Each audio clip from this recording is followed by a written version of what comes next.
So we're going to create color cups of color. We just refer to these as blanks. And what they've done already within the process is gathered up some glass from the furnace. It looks orange because it's hot. It's clear when it cools down. He'll use those papers to guide the glass, and then when the other person puts their mouth on the end of the rod, they'll blow into the bubble to expand the shape. Lauren Iida is here working with us for the week as a visiting artist. When artists come to work with the Hot Shop team, they bring their vision, and then the Hot Shop team will bring them to life throughout the duration of their residency. On the floor here, we have a memory net. This memory net consists of items that people or Lauren has placed into the net. Typically, they are a collaborative project, and she cuts this all out by hand with an X-Acto knife.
So, in order to be able to lay this line work onto the surface of glass to create pattern, there are decals that are high fire decals, and they're resting on the table here. Those will be rolled up after the glass cools down overnight. So today we're making kind of like a blank sheet of paper. Think of it like a blank sheet of paper. What we can apply the decals when it's cold, high fire them, apply it when it gets hot. So it has to be melted on after this blank gets cold. This blank will go into the annealing oven where it'll cool down overnight to prevent thermal shock. After it goes into the oven, they'll lay the decals on. The decals will be applied in another oven, fired, and then kept heated. Then they can be reworked into the process to be able to stretch the bubble with the decal on the surface. So the process starts by dipping into the furnace. On the left side of the hot shop, you'll see that Trenton has already gathered up some glass. Can we please see the furnace diagram? Lauren Iida is with us this week working in the hot shop to create her work. The furnaces are powered by natural gas and forced air. They run 24 hours a day, 7 days a week, and they can hold up to 1,000 pounds of molten glass while resting at 2,100 degrees. If they look the same here on the hot shop floor, they function the same. So you'll see a furnace over there, it says do not open, and you'll see a furnace over here, that doesn't say that. But that's because we have to recharge, or so we have to refill those furnaces when they get low, because dipping into that 1,000 pounds and it's super low, it's very hot. And then from there, you'll see he brings over that bubble he's blown into the end of the rod, and he'll use tools at the bench designed for the process. Currently, he has that cloth-like material. It's a stack of folded up newspaper that's been soaked in water, and this will allow him, it'll provide him with a very intimate tool for shaping. He'll go back into the reheating chamber just to get the glass nice and hot and soft in certain areas. That glass is orange because it's hot. It's clear when it cools down. All of the glass within the furnace is clear. Can we see the glory hole diagram? The glory holes here in the hot shop are powered by natural gas and forced air. They're used to reheat the glass to keep it from breaking, and they rest at 2,300 degrees. Thank you. At the bench, he'll use his jacks to carve into the material to move that bubble away from the end of the rod. That tool is called a jack, and as he carves, it helps create a weak point within the glass. It indicates the end. It also helps reference the end of the rod and the beginning of the piece.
So now he's gathered up some more glass.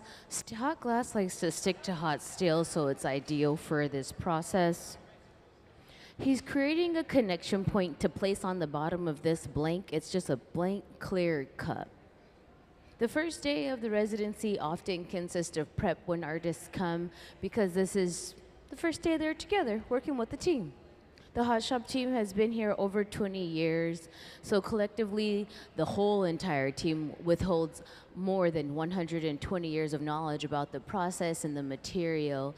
And so when they come, when visiting artists come, they're able to create, most of the time, the first time around, and then they'll continue to refine whatever the artists desire to make.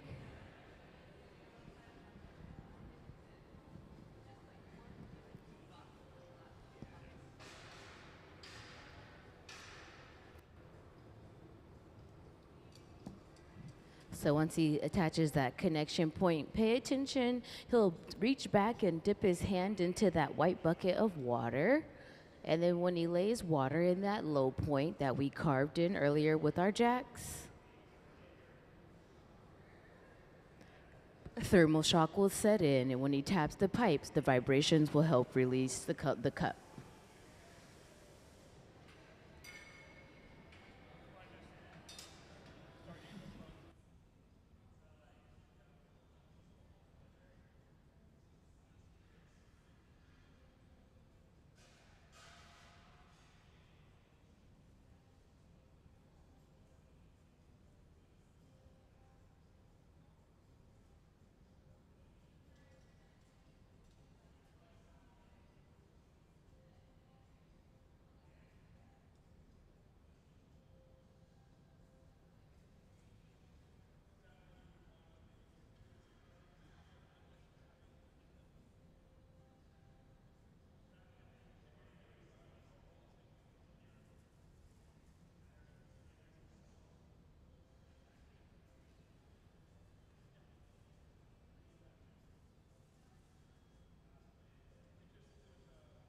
Once that cup gets nice and hot, it'll start to glow that pretty orange color again. They know what to do and when to do it by the texture of the material and the visible color change in the glass. Orange indicates it's very hot, soft, and malleable. And then when it looks like the color it'll be when it cools overnight, that means it's stiff. So, Lauren Iida is a Seattle born Japanese American artist who practice centers on intricately hand cut paper. Her work explores themes of memory, displacement, and resilience through the lens of her family's incarceration during World War II. By combining her traditional techniques with watercolor washes and contemporary installations, she transforms archival photographs, cultural artifacts, and personal stories into expansive paper installations and permanent public art. Her Participation Memory Net project invites audience to contribute symbolic objects and stories. Can we please see some of Lauren's past works? Weaving individual memories into collective tapestries, Ida's work is currently on long-term exhibition at Tacoma Art Museum, Echoes of the Floating World, curated by Kenji Stowe. Wing Link Museum, Seattle, Lost and Found, Searching for Home. And she now resides in the Hilltop neighborhood of Tacoma, Washington.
You can learn more about Lauren Ida. I mean, yeah, Ida at laurenida.com. Ida, sorry, .com or her Instagram.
So now with those jacks, he'll carve into the glass. This will help create a weak point within the material, which will allow him to knock off this piece from the cup when he needs to transfer it and open the other side.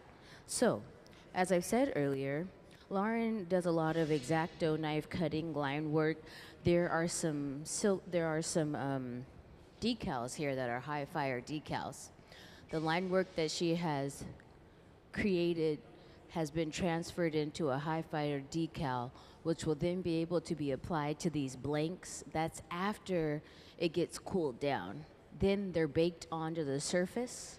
After they're baked onto the surface, that will allow us to pick up the decal bubble and rework it into the process to blow it into a shape.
So now she has connected a transfer rod to the end. They'll put some water on the surface of the glass, and when they tap the pipe, the vibrations will help release the glass from the end of the rod. That'll allow them to open up this blank cup.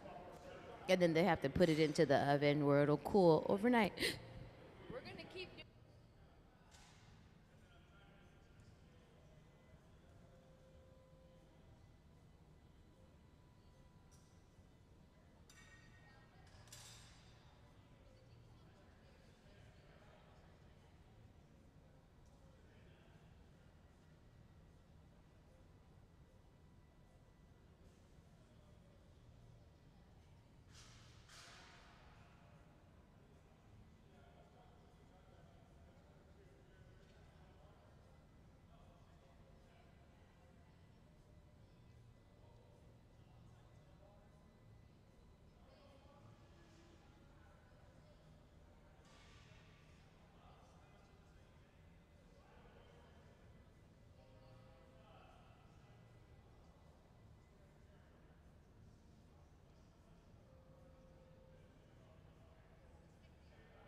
If you're curious to see what the product will look like with the decal on the surface, we live stream the process Wednesday through Sunday from 10 to 5 p.m. at museumofglass.org under the Hot Shop tab. And then you scroll down and you'll see the cone and you can press play. So don't scroll too fast because you can miss where the link is located. Or you can get onto our YouTube channel and we live stream the process all day, every day. Wednesday through Sunday, though. We're only open Wednesday through Sunday. And Lauren will be with us Wednesday through Friday this week. So by tomorrow, I'll confirm for those of you who are interested in a moment when we may be able to blow this pattern out into her desired shape design.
So as he goes in and out of that reheating chamber, he's just getting that cup nice and hot.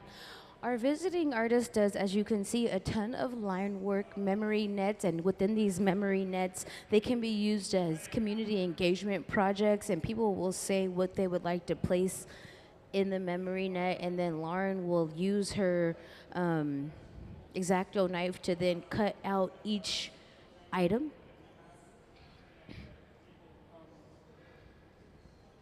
So, because Lauren is a line working artist, the high fire decals that were created for this residency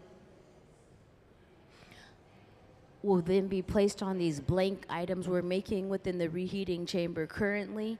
They'll be fired on to the surface tomorrow after they cool down. Then we can pick them up again and blow them into a shape. But that's all overnight process.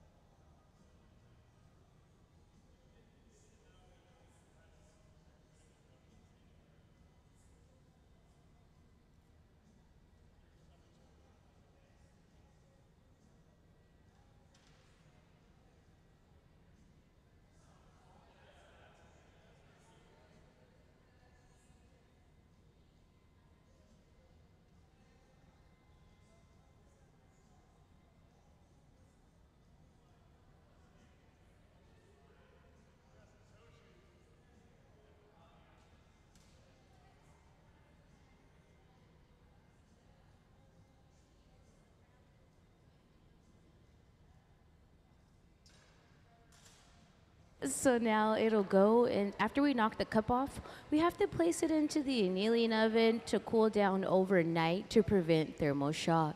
This is all prep work. The first day that we have artists coming to work in the hot shop typically consists of preparing their ideas to be able to execute the vision.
So whenever the pipe starts to get a little warm, he'll take it to the pipe cooler to cool it down to be able to grip the pipe.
So that tool he'll use to shape the glass is a hollowed out piece of fruit wood. In this area, we typically use cherry wood because it's common to the area, and fruit wood is very durable. It holds the water well. Also, we call those blocks.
So now with those jacks, he'll carve into that bubble to help move it away from the end of the rod a bit. It also will add in a line of tension, which will allow him to take the bubble from the initial blowpipe and place it on a transfer rod to be able to open the other side. That cloth-like material he's using to shape the glass is just a thick stack of folded newspaper that have been soaked in water, which will provide him with a very intimate tool for shaping.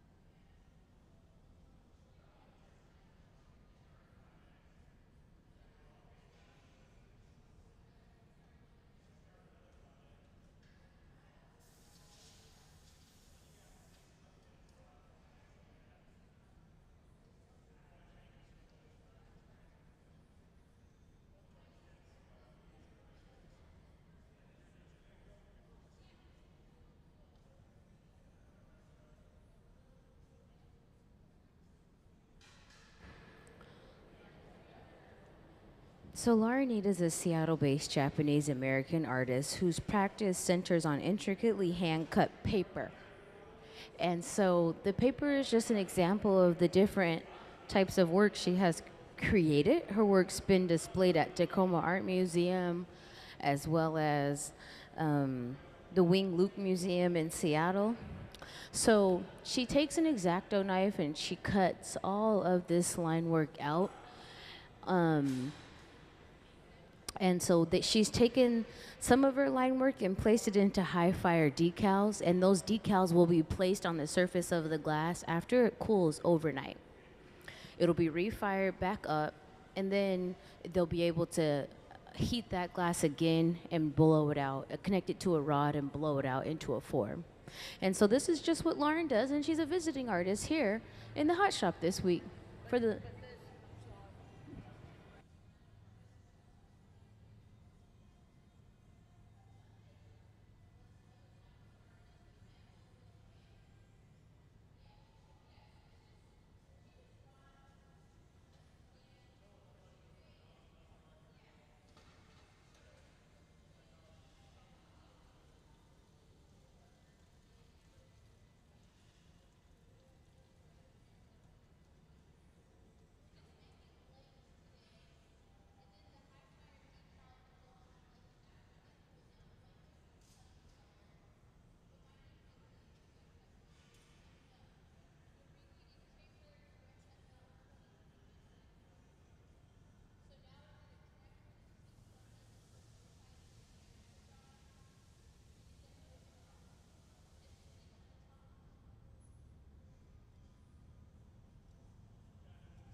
So as he dips into the furnace, they've laid color over this clear bubble, and that's one way that we're able to apply color to glass. It's known as the color overlay process. So the piece here in the middle is that really pretty transparent. I'm not sure what color it is, but it's when it cools down, you'll be able to see. But to learn a little bit more about the color overlay process, can we please see the color overlay video to learn how we can add color to glass?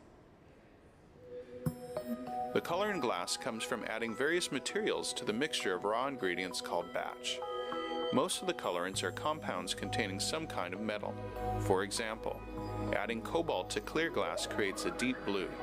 Tin and antimony can be used to create white glass, and gold chloride can produce a rich red or pink-colored glass. Colored glass is melted in furnaces, just like clear glass, and then is usually rolled into bars for storage and easy application. In order to apply color bar to a bubble, we first need to preheat the color to approximately 950 or 1000 degrees Fahrenheit in a color oven or garage. Once warm, the color is then picked up on the end of a punty rod using a little bit of clear glass as a support. The color is then heated in the 2300 degree glory hole to soften it and make it malleable, while another artist creates a small bubble of clear glass on a blowpipe.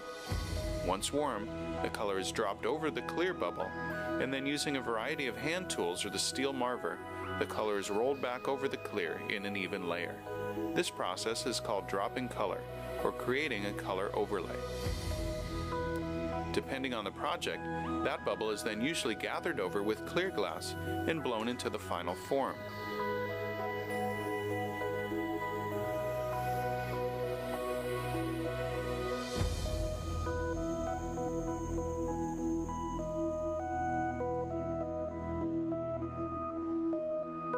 The finished product may appear to be all made from colored glass, but when viewed in cross-section, we can see that there is only a thin layer of color sandwiched between many layers of clear glass.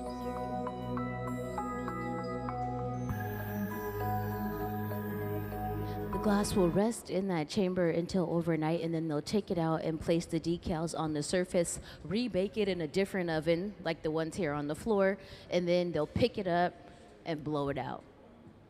Can we please see some of Lauren's past works? Her work explores themes of memory, displacement, and resilience through the lens of her family's incarceration during World War II. By combining traditional origami techniques with watercolor washes and contemporary installations, she transforms archival photos, cultural artifacts, and personal stories into expansive paper installations and permanent public art. On the podiums here, you'll be able to see some of her silkscreen prints on fabric.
So the process starts here on the left side of the hot shot by gathering up a bubble and then laying on some color.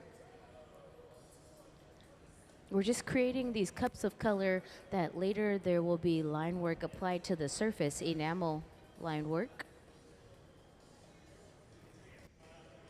He'll dip into the furnace as he rotates that rod. That furnace holds up to about 1,000 pounds of molten glass while resting at 2,100 degrees.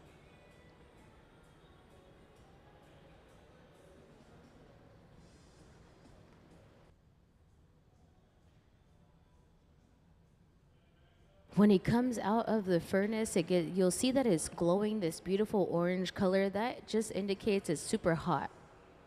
But when it cools down, you'll be able to see the color it'll be later after it cools overnight.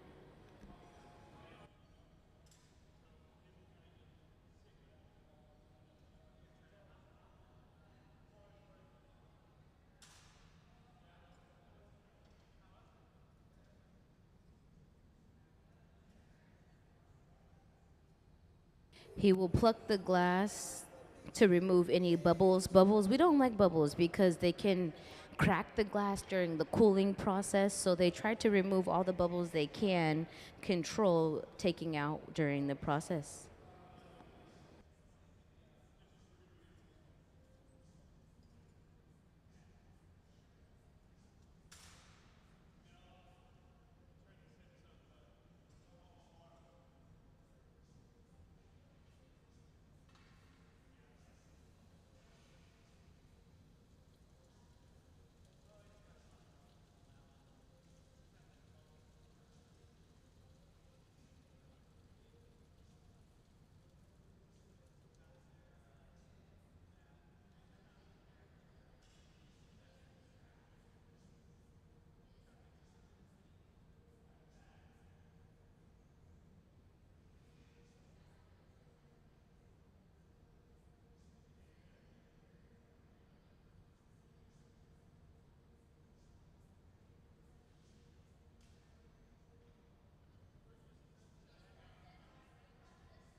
Can we please see some of Lauren's past works here in the hot shop this week at the museum? Lauren Iida is here working with us. She's a Seattle-born Japanese-American artist whose practice centers on intricately hand-cut paper. And so you'll see on the floor here, all of this hand-cut paper has been cut with a razor and X-Acto knife. And the items that you see that are larger in the memory net are items that the community, when they engaged with her, she'll place into the memory net.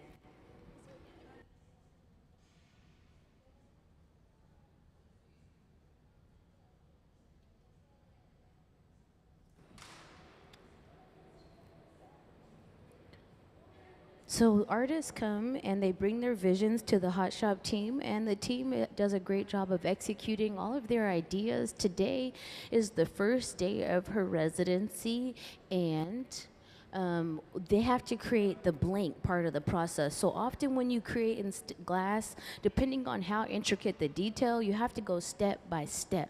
So here are the high fire decals that were created by her cutting out paper, and then they were basically silk screened onto a piece of paper that then will be able to be applied to a hot glass bubble. But we have to wait, well, let's say not a hot glass bubble, it'll be applied to a glass cup of color. It'll be melted onto the surface. Then once it's melted onto the surface, that'll allow them to pick up the cup with a rod and then blow it out into a form. So you won't see that today. What you'll see today is the prep work to be able to apply the decals to the cup.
So when they tap it off the end of the rod, they'll place it here in the annealing oven to cool down overnight to prevent thermal shock. Whenever we make items here in the hot shop, we have to cool them down the proper way so we can make sure that they don't have any stress within them or else they'll crack.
So we're at the point in the process today where we're only, because it's the first day of Lauren's residency, we're just creating the blank cups that We will then fire on these decals onto the surface. After we fire these decals onto the surface, then we'll be able to pick up the bubble and then stretch it out. So we're firing the decals onto these blank bubbles that they're creating, these blank cups that they're creating. Then we'll be able to re-pick it up and blow it out into the desired shape of a piece. If you guys are ever interested in what's happening here under the cone in the hot shop, we live stream the process Wednesday through Sunday from 10 to 5 p.m. at museumofglass.org under the hot shop tab. Or you can find us on YouTube also, and we live stream on YouTube at the Museum of Glass channel.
So now he'll connect a transfer rod to the end of that bubble to be able to knock it off of this rod to open up the top. A little water on the surface of the glass, thermal shock sets in, and when he taps the rod, the glass will detach itself.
So this is how they're adding color to the surface of glass today. We put a little bit of color on top of this clear bubble.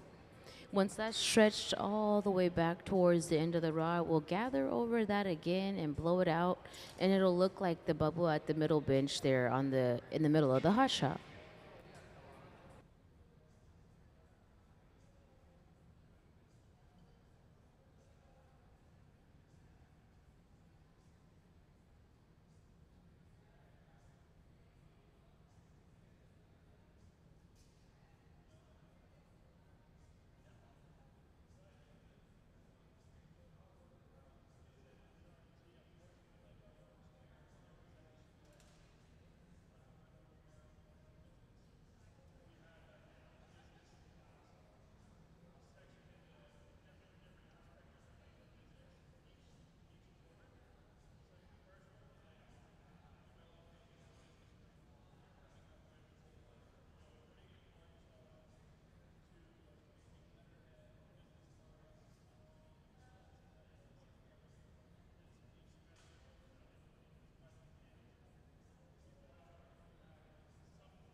So when we tap it off the pipe, we have to place it into the annealing oven here.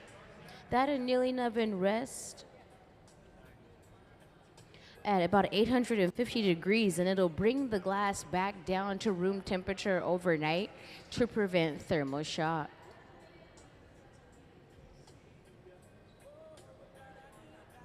And we're going to continue to make these cups, these blank cups that will then later, tomorrow, we'll be able to fire on the high fire decals onto the surface. We'll pick that bubble back up after we fire on the decal and then blow out the form, whatever Lauren would like to blow it out, whatever shape she would like to blow them out into. They'll be able to do that after the decals on the table are placed on the surface of the glass. My name's Emily. If you guys have any questions, feel free to ask. I'll be happy to answer your question. Lauren Iida is our visiting artist through Friday here in the hot shop.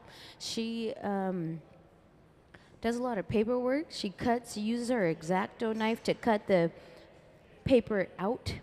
This is a memory net, and people have engaged with this memory net, and they've left flower pots and socks and bottles and Coke cans and dice and pears in this memory net on the ground here. And Lauren has cut all this out by hand.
So whenever they pluck at the glass, it's because they're eliminating bubbles. We don't want bubbles because bubbles can crack the glass when it cools down. That void kind of can interfere with the cooling process.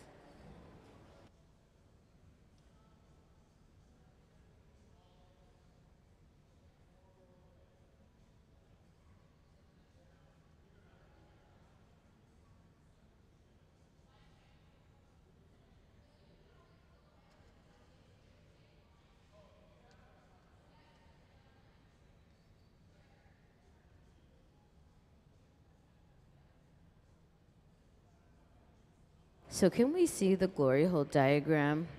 He's gathered up some glass from the furnace, and then he'll dip into the. I'm sorry. Then he'll place the glass back into the reheating chamber. This chamber rests at 2,300 degrees, and it allows us to reheat the glass during the process. They know what to do and when to do it due to the due to the touch of the glass, the texture of the glass, and then also the visible color change within the material. Orange means you're getting started, everything's super hot. That's positive. Towards the middle and the end of the process, everything won't be as orange as the beginning. It'll just be orange where we need to manipulate the shape. At the bench there, thank you. At the bench there, he'll use his block to cool down those outer layers of glass. That block is a hollowed out piece of fruit wood that's been soaking in water. It's orange because it's hot, not because it'll be orange tomorrow, like when it cools down. Yeah.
So as the gathers grow and that mass gets larger at the end of the rod, the tools do as well. So that block size changes, and in the buckets behind the benches, the buckets of water, they prep knowing how much they will need to gather, and then they'll gather the blocks that they'll need to shape the glass. The blocks are ideal for shaping the glass as they create that beautiful, well, evenly round shape, but they also harness that molten hot glass out of the furnace.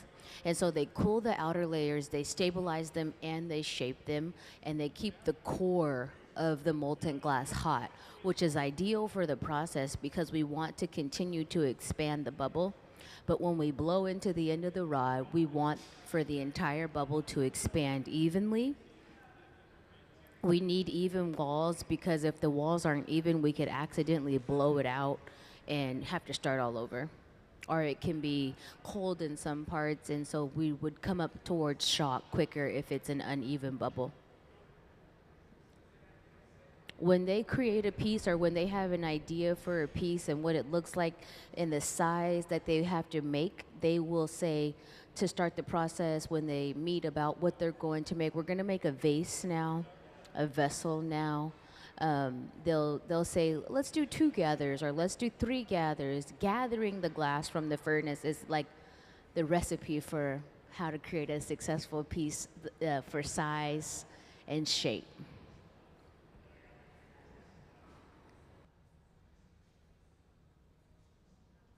We'll say this vessel will take about, in case you guys are wondering, 45 minutes to 60 minutes or a little less. We'll see.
So pay attention to how he blows into the end of the rod there when he shapes the glass.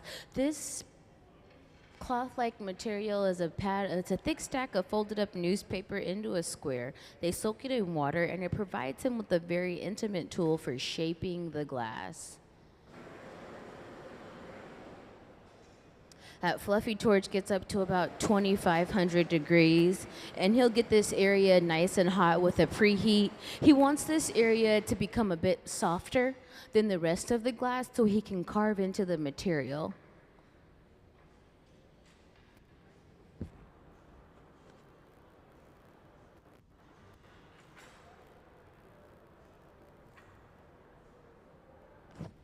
So with these jacks, that large tool in his hand, they'll rotate back and forth. He'll carve in a line of tension. It's creating a weak point within the glass. It's also a reference point indicating the end of the rod and the beginning of the piece. We work upside down before we're able to turn a piece right side up. And that's because we're able to reinforce the bubble as we shape the glass. So as you can see, he's pulling his hand to the right, creating a neckline within the glass. So these tools are great for carving and shaping the hot glass.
Whenever he holds the rod straight up and down, it'll naturally stretch itself out.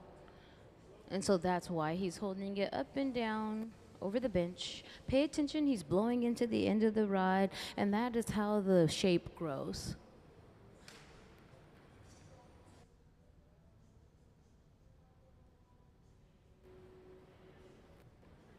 We're going to make a vessel.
So Lauren Iida is a Seattle-born Japanese-American artist whose practice centers on intricately hand-cut paper.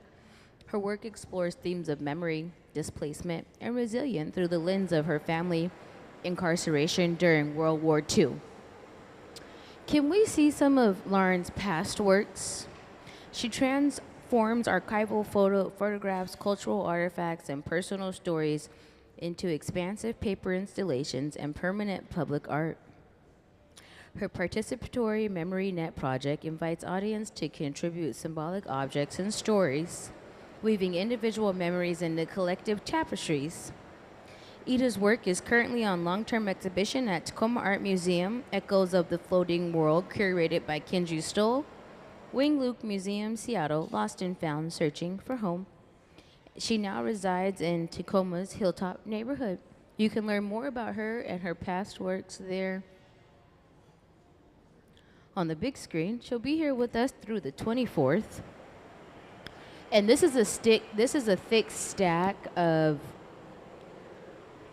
high fire enamel that has been cut out by her and then silk screened into high fire enamel. They're going to lay these high fire enamel prints over over blank bubbles. They're going to refire that, and then they'll be able to pick up the bubble at the end of a rod and blow it out with the decal on the surface.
They want the vessel to rest at an angle that traditionally, like not standing up. So with that torch, she heated the kiln shelf, and the vessel will rest as if it's like almost resting on the sand.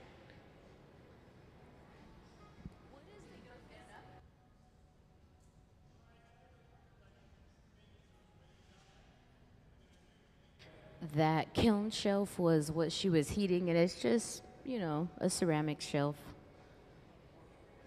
It doesn't put stress into the.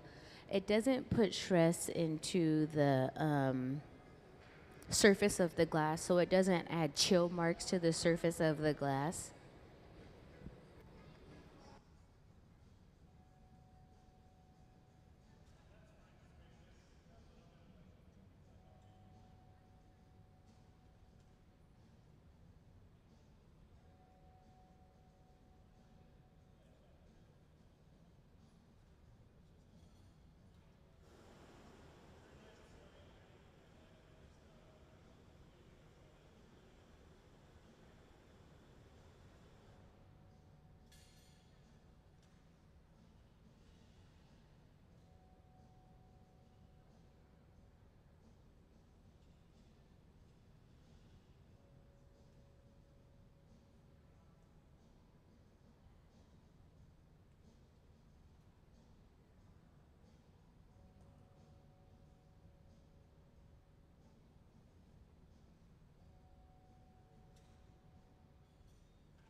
So now to be able to shape the top side of the piece, he's creating a transfer rod to connect to the body.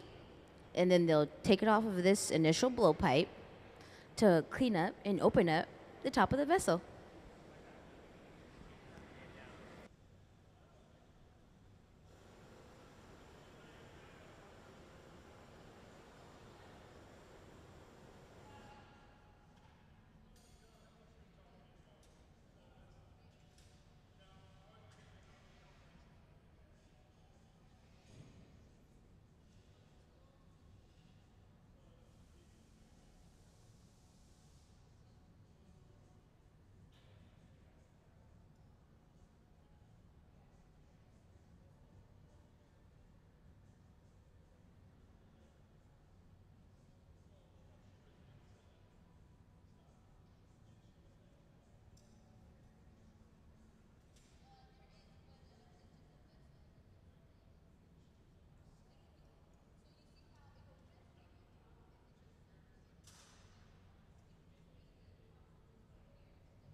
So whenever we disconnect from an initial pipe, we have to thin out the top. So as he tweezes, he's helping eliminate the extra material.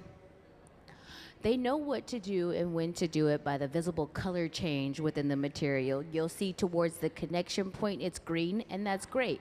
We want it to be stiff and we want it to be still in that area, but we want to manipulate the top so we can change the shape. So when it glows orange, that means very hot, very soft, very malleable. It goes from the consistency of like slime or Play-Doh to the stiffness of a Jolly Rancher, but still very sticky.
So as he angles his hand and she paddles with that wooden paddle, they're just flattening the top. When you angle your hand, it'll help flare open a piece.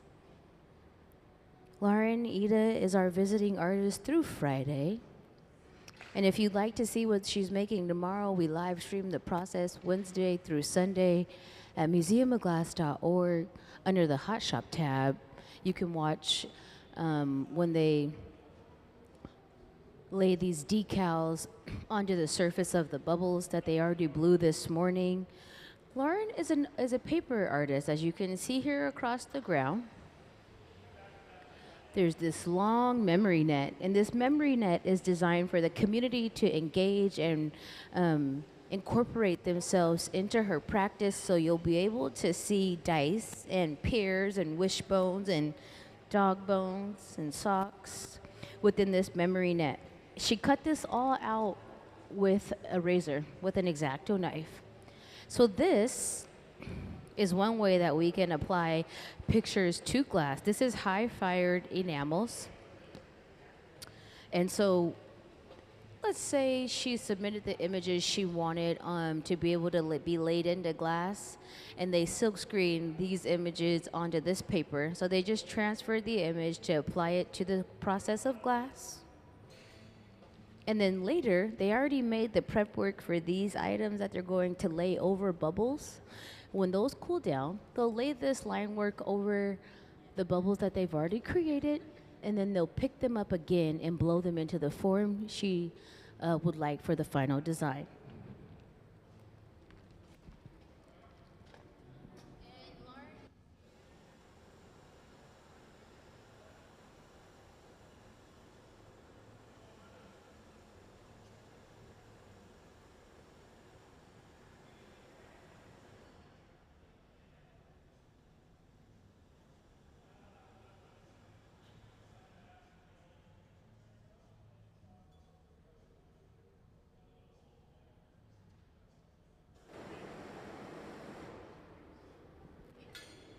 He has to go back into the reheating chamber just to make sure that the body of that piece is flashed all evenly heated. He used that blowtorch to heat the connection point because that part goes into the reheating chamber last and it comes out first. That reheating chamber rests at about 2,300 degrees during the process. And Sarah here is suited up to catch this piece off the pipe, and then we're going to put it into an annealing oven where it'll cool down overnight.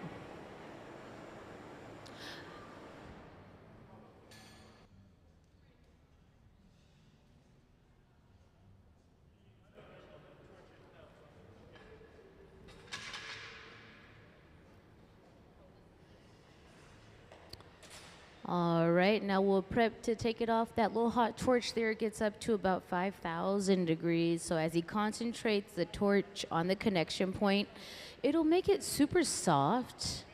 When he carves into that connection point and lays water over the surface of the glass, thermal shock will set in. And then when he taps the pipe, the vibrations will help pop it off the end of the rod.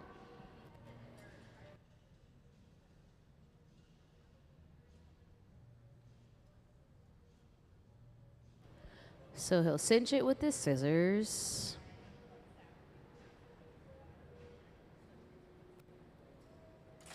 Put a little bit of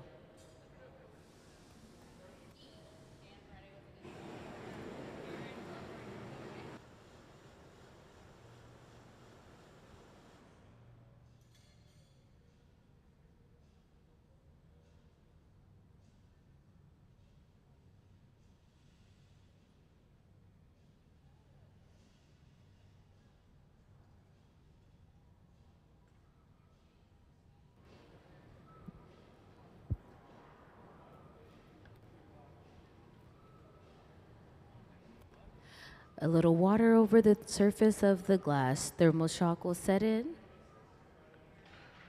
And when he taps it, they'll release it. Let's clap it up. Let's give them a big round of applause. Woohoo! And then it'll go into that annealing oven where it'll cool down overnight to prevent thermal shock. Lauren Iida and the Hot Shop team, let's give them one more big round of applause. And in just a moment, I think we're going to make one more of these vessels in just a moment. Can we please see some of Lauren's past works?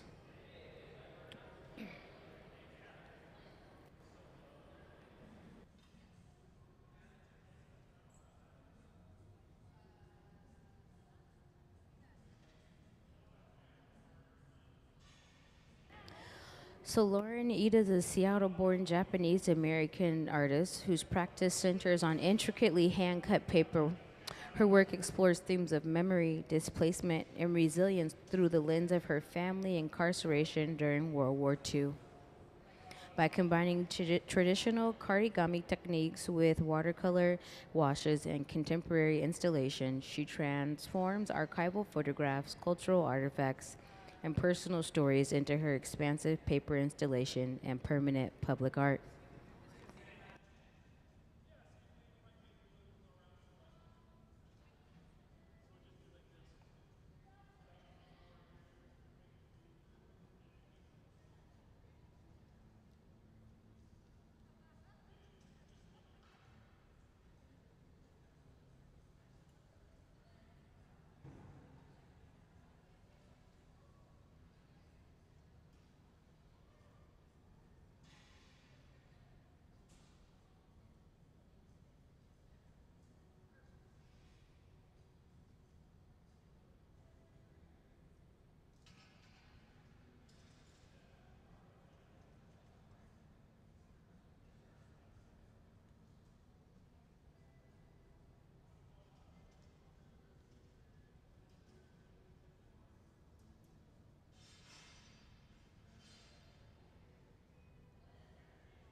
So to start the process, they'll start by dipping in the furnace. Stainless steel, hot steel likes to stick to hot glass, and so as you rotate within the furnaces, you'll gather up some glass. Can we see the furnace diagram? The furnaces within the hot shop are the silver tanks with the doors on the front of them. Can we see the furnace diagram?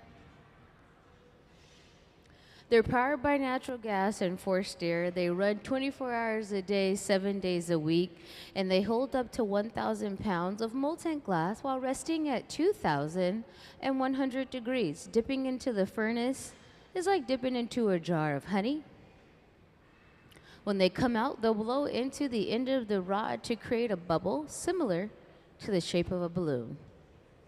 For today's piece, they will add color to the surface. This is known as the color overlay process. And this is done by heating up color bar. Can we see that color bar diagram? This is done by heating up color bar, and they take a tiny piece and lay it over a clear bubble. Once they stretch that tiny piece back towards the end of the rod, the entire piece will be visible as the color that they laid over the clear bubble. So we have a little color and a whole lot of clear. And to learn a little bit more about the color overlay process for adding color to glass, can we see the color overlay video? The color in glass comes from adding various materials to the mixture of raw ingredients called batch. Most of the colorants are compounds containing some kind of metal. For example, adding cobalt to clear glass creates a deep blue. Tin and antimony can be used to create white glass, and gold chloride can produce a rich red or pink-colored glass. Colored glass is melted in furnaces, just like clear glass, and then is usually rolled into bars for storage and easy application. In order to apply color bar to a bubble, we first need to preheat the color to approximately 950 or 1,000 degrees Fahrenheit in a color oven or garage. Once warm, the color is then picked up on the end of a punty rod using a little bit of clear glass as a support. The color is then heated in the 2300 degree glory hole to soften it and make it malleable, while another artist creates a small bubble of clear glass on a blowpipe. Once warm, the color is dropped over the clear bubble, and then using a variety of hand tools or the steel marver, the color is rolled back over the clear in an even layer. This process is called dropping color, or creating a color overlay. Depending on the project, that bubble is then usually gathered over with clear glass and blown into the final form.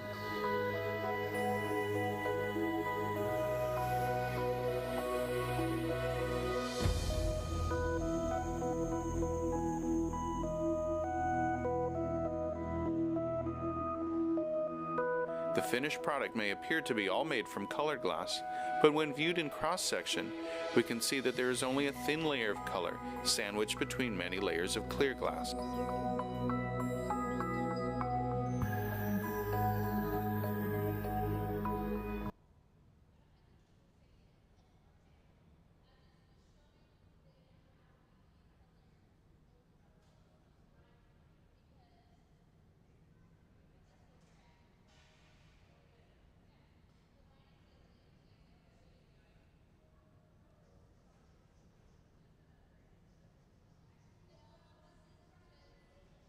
So Lauren Iida is our visiting artist, and she's a paper artist. And she cuts all these really cool memory nets out by hand. And this is a community engagement piece. So so when she cuts, people will say what they want to be placed in the memory net. And so she'll take their thought, and then she'll, use her X-Acto knife to cut out the image of a piece of their memory to place in the net.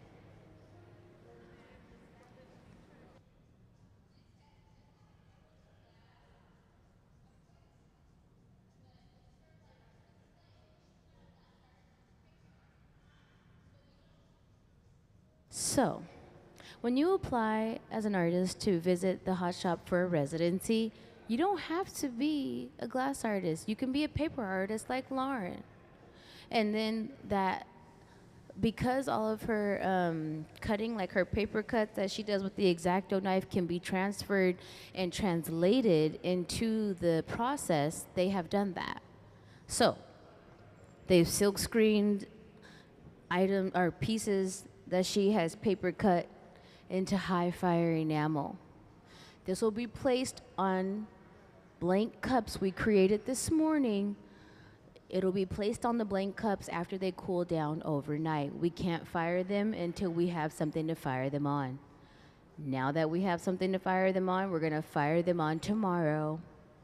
And then we'll be able to pick up that cup, attach it to the end of the rod, and blow it into the final form of what she has designed. We're making a vessel right now in the hot shop, but the example is just what she creates.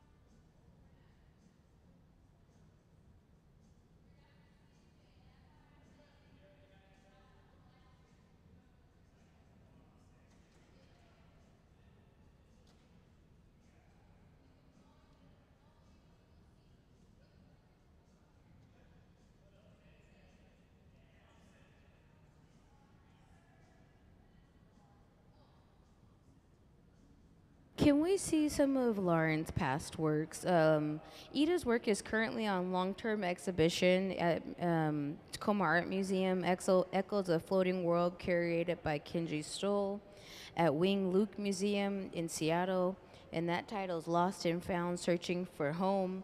I believe her piece is still up at Tacoma Art Museum. Let me double check and confirm. But just continue to watch the slides and you'll see the Tacoma Art Museum piece. I'll point it out also.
All right, so now that they've started the bubble, they've added some color.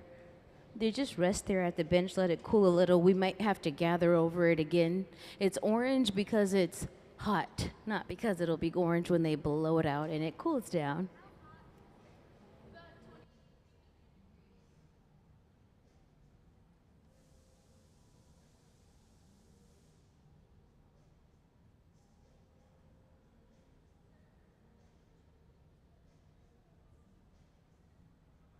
So now we'll go back into the furnace to gather up some more glass. When they are creating a piece, they measure the piece by the gatherers we take to be able to blow it out to the size and shape we need. So I think this is like the third gather.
So as he goes in and out of the reheating chamber, he gets the glass nice and hot and then back to the bench just to cool it down and shape it up to make it nice and even.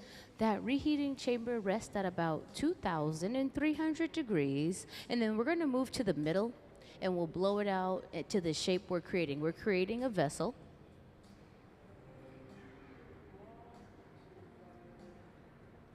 And that vessel will take us a little less than 40 minutes or so to create.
So Lauren's work, it often explores themes of memory, displacement, and resilience through the lens of her family incarceration during World War II by combining traditional karigami techniques with watercolor washes and contemporary installations. So she transforms archival photos, cultural artifacts, and personal stories into expansive paper installations and permanent public art. So I would assume.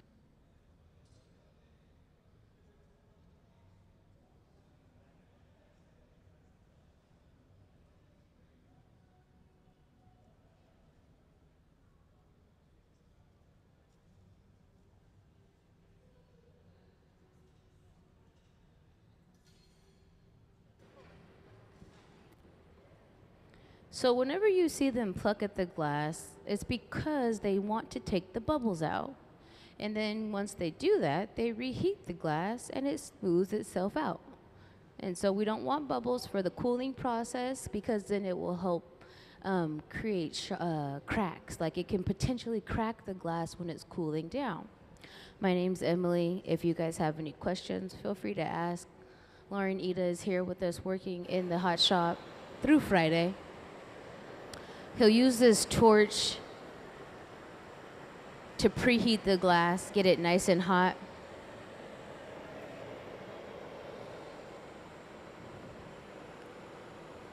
That torch gets up to about 2,500 degrees during the process.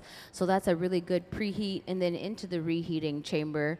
That reheating chamber is only designed for reheating glass, and it rests at 2,300 degrees during the process.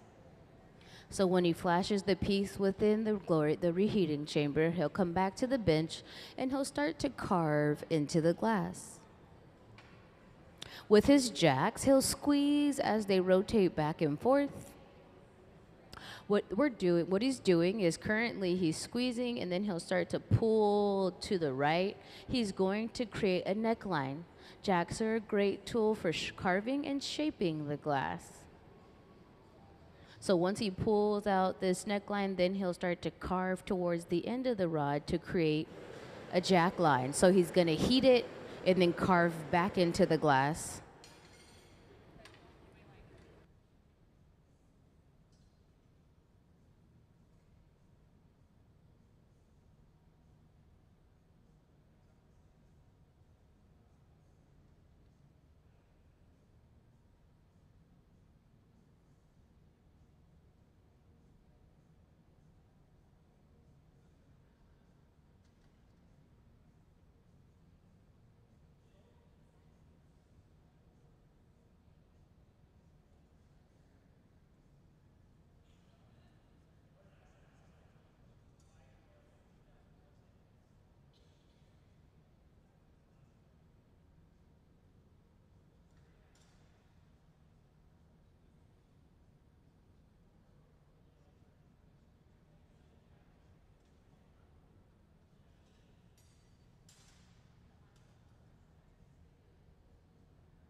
So as he blows into the end of the rod, you'll see that bubble expands.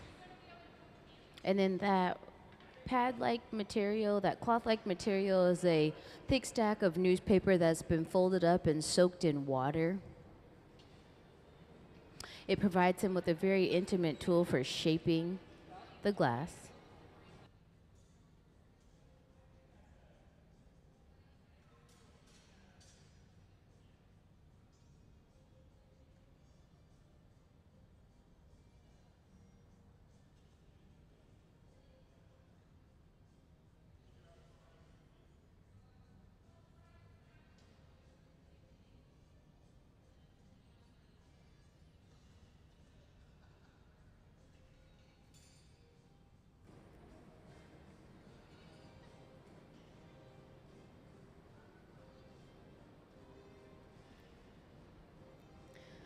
So during the process, they know what to do and when to do it due to the texture of the material. So if soft means that it's or orange means it's very, very hot and soft and malleable, and that it's easy to cut or easy to shape.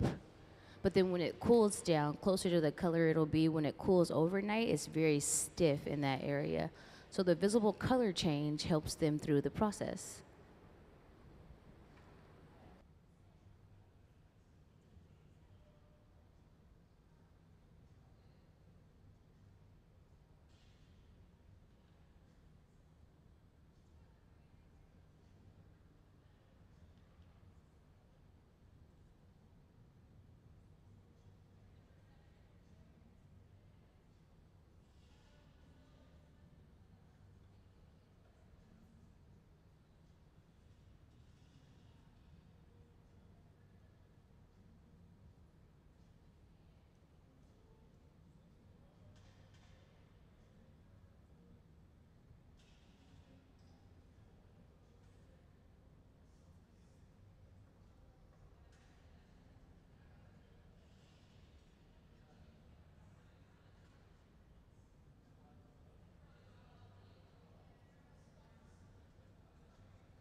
So we'll allow the vase just to cool down, set itself up,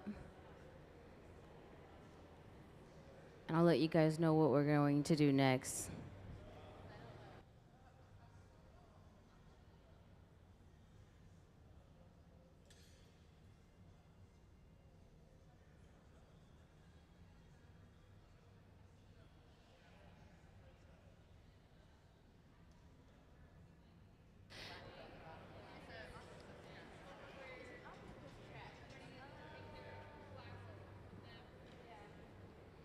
So this vessel functions as an octopus trap, not literally, but it could. So we're going to heat we're going to heat this kiln shelf, and then they'll be able to melt it, and it'll rest with the opening to the right instead of the sitting up linear vertically.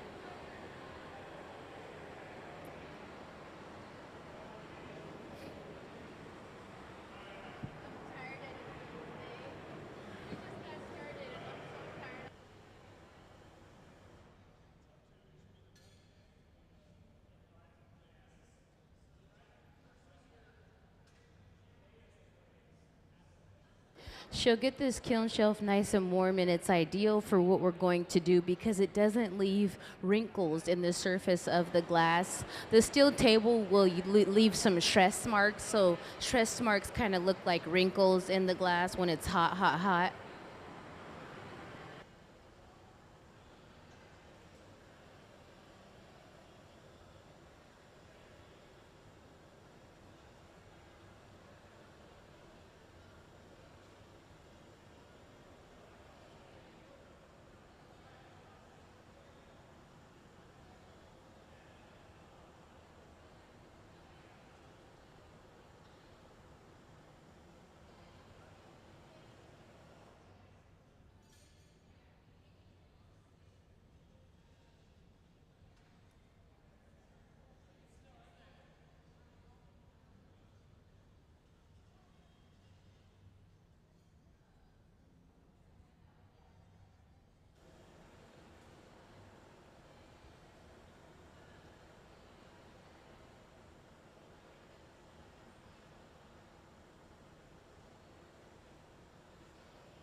So, Luis and Zane are from the Hilltop Artist Program, and every third Thursday, the Hilltop Artists come down and they create here on the hot shop floor, and they have to come and pick up the work.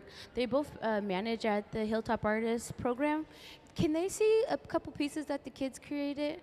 And so these students begin working in glass as young as 12 years old, so that somebody made a plate, somebody made a goblet. And these are students, young kids. Somebody made a cool flower vessel, or like really good for holding spoons in the kitchen. And a bowl. So Hilltop Artists was one of the few places that Chihuly co-founded within the community, and it allows for students in the middle school and the high school level to access glassblowing facilities, so they're able to create There's also an after-school program open to all students from all schools. There's a summer program open to all students from all schools. And then there's a production program where you're stipend, so you're paid biweekly, upwards of 120 bucks every 2 weeks to create production-style glass for the annual or the quarterly sales for the nonprofit. I started as a hilltop artist back in 2003. I was a production artist. It was great.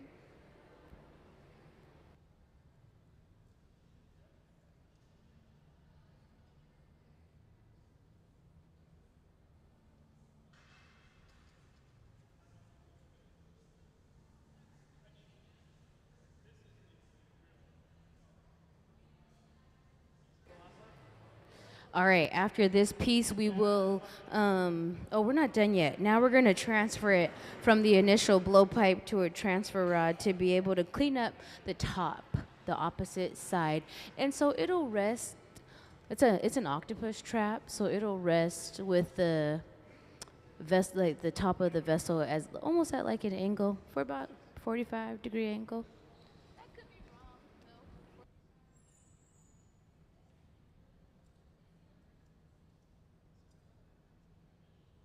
So now, as he connects that transfer rod, he'll allow the glass to stiffen up a bit. Once it's stiff, they'll be able to transfer the piece off of this pipe.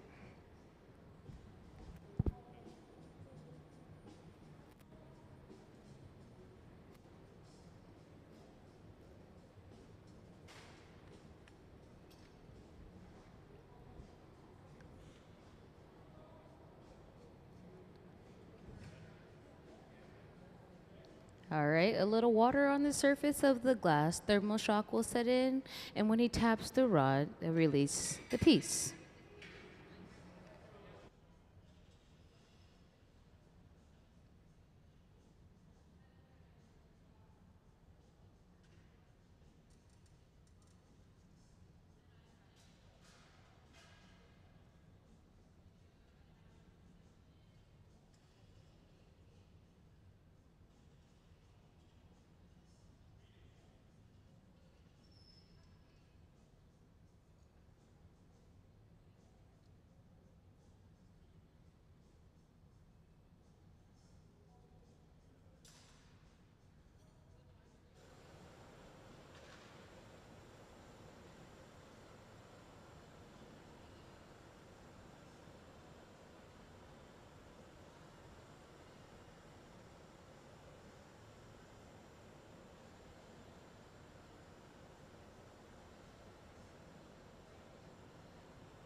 So when we disconnect that piece from the end of the rod, you'll see that he tweezed it out and then he cut away the extra material. That's because at the disconnection point, it's jagged, but also it's thick. And so he's just thinning it out, and now he'll flare it open.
So artists often apply to the residency to work with the hot shop team due to their knowledge of the material. Collectively, they hold over 120 years of information about the process and the material.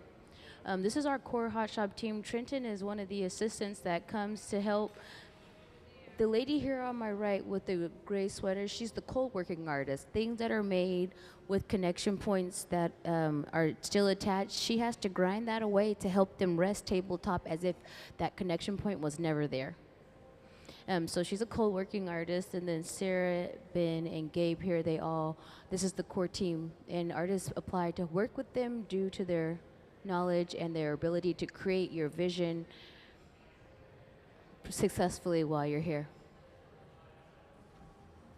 Oh, and then we have another core team member, Nick. He's not here at the moment, but he's the tech. So he makes sure that the furnaces stay full and that all the ovens and everything works in the hot shop properly.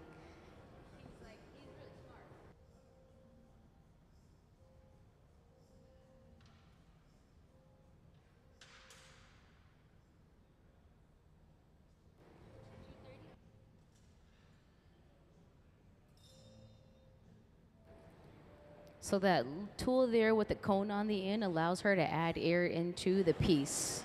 So she just blew air into the body of the vessel. This is an octopus trap. We're getting closer to the end. We're almost done, not yet, but almost. And then after this piece, after we box this piece up, we'll take a lunch break for about 1 hour, and then we'll come back and do it all again. We're always live till 5, and we always live stream 10 to 5, Wednesday through Sunday at museumofglass.org under the Hot Shop tab. My name's Emily. If you guys have questions, thanks for hanging out with us here today. Happy Wednesday.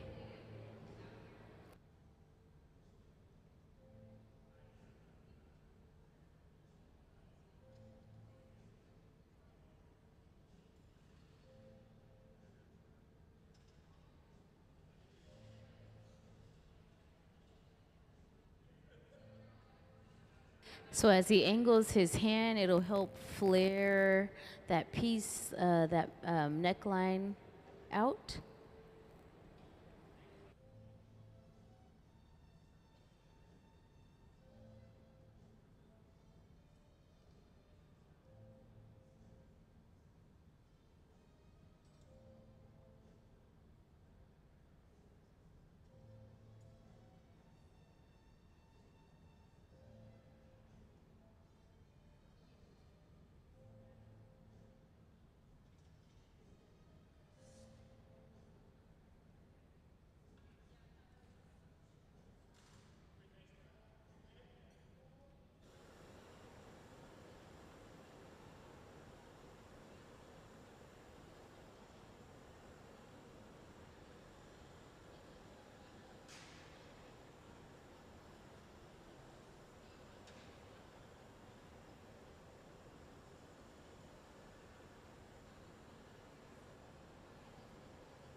All right, now Sarah will suit up to catch this piece off the end of the rod, and then we'll place it into the annealing oven where it'll cool overnight to prevent thermal shock.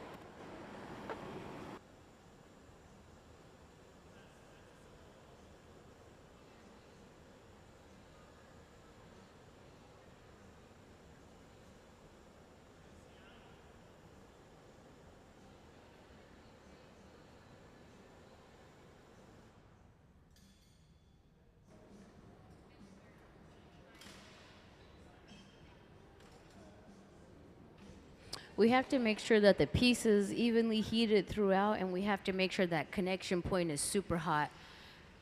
That will then help when we take it off the end of the rod. So that's why they keep heating it and then going back into the reheating chamber. That connection point to the piece goes into the reheating chamber last, and it comes out first.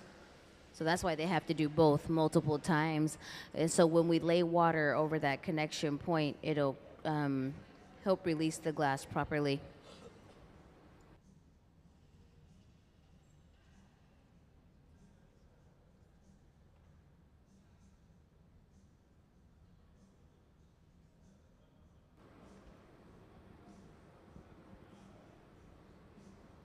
All right, we'll cinch it.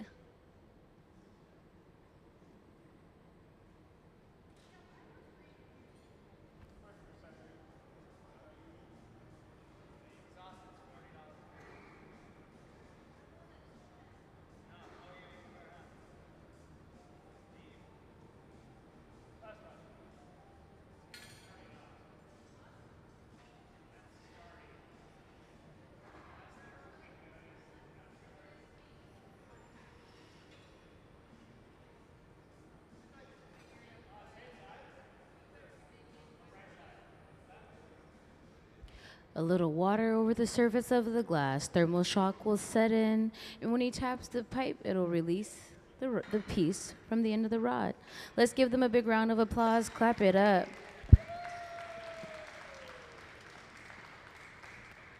And then into the annealing oven, it'll go. That is Lauren Iida and the Hot Shop team today. We'll be back in about 1 hour. We'll take a lunch break, and we'll be back to do it all again in a moment. Thanks for hanging out with us here in the Hot Shop.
My name is Tarika Waters, and I am originally born in Richmond, Virginia, from the DMV, DC, Maryland, Virginia area.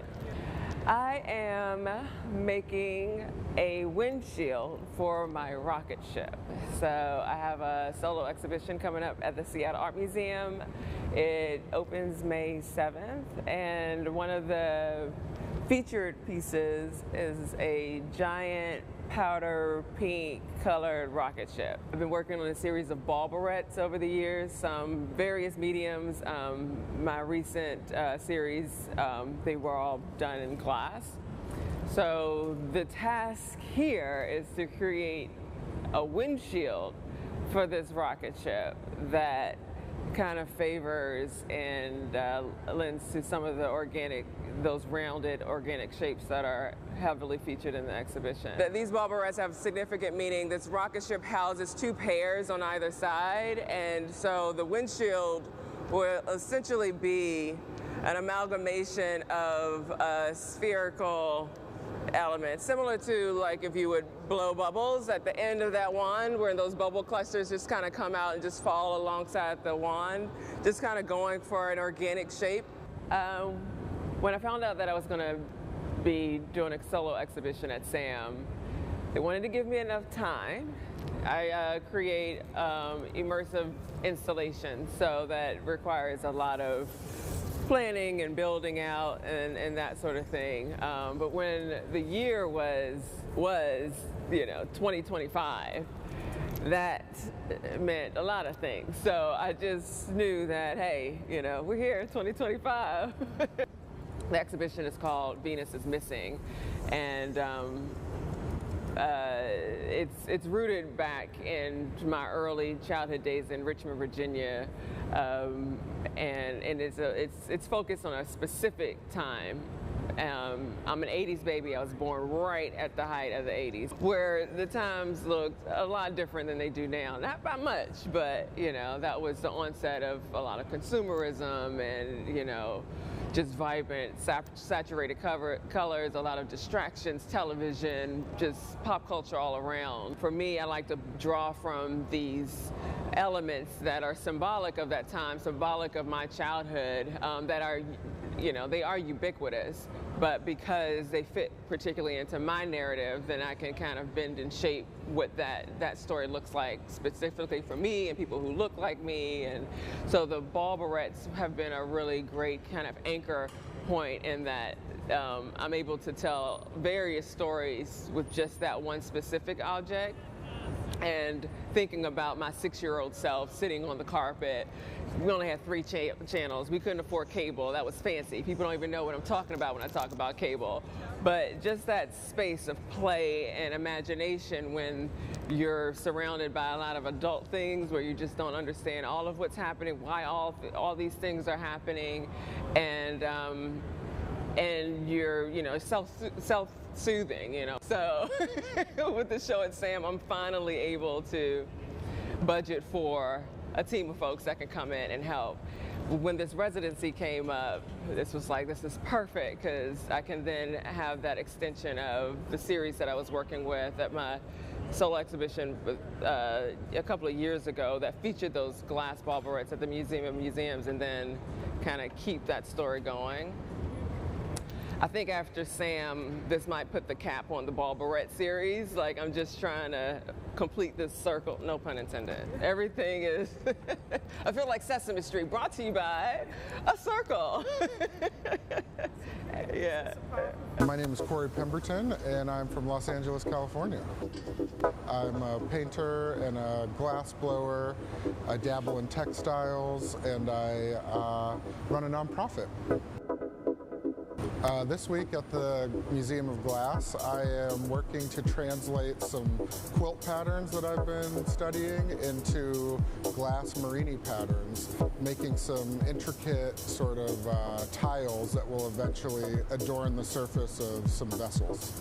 This whole interest started when I was gifted a book called Sweetgrass by Sonia Clark, who was the department head at Virginia Commonwealth University, where I was going to school, and it was about those sweetgrass baskets. She knew that I was looking at them and was vaguely interested, and that act of her giving me that book or turning me on to that text felt in a way like I was being given permission to investigate my African roots.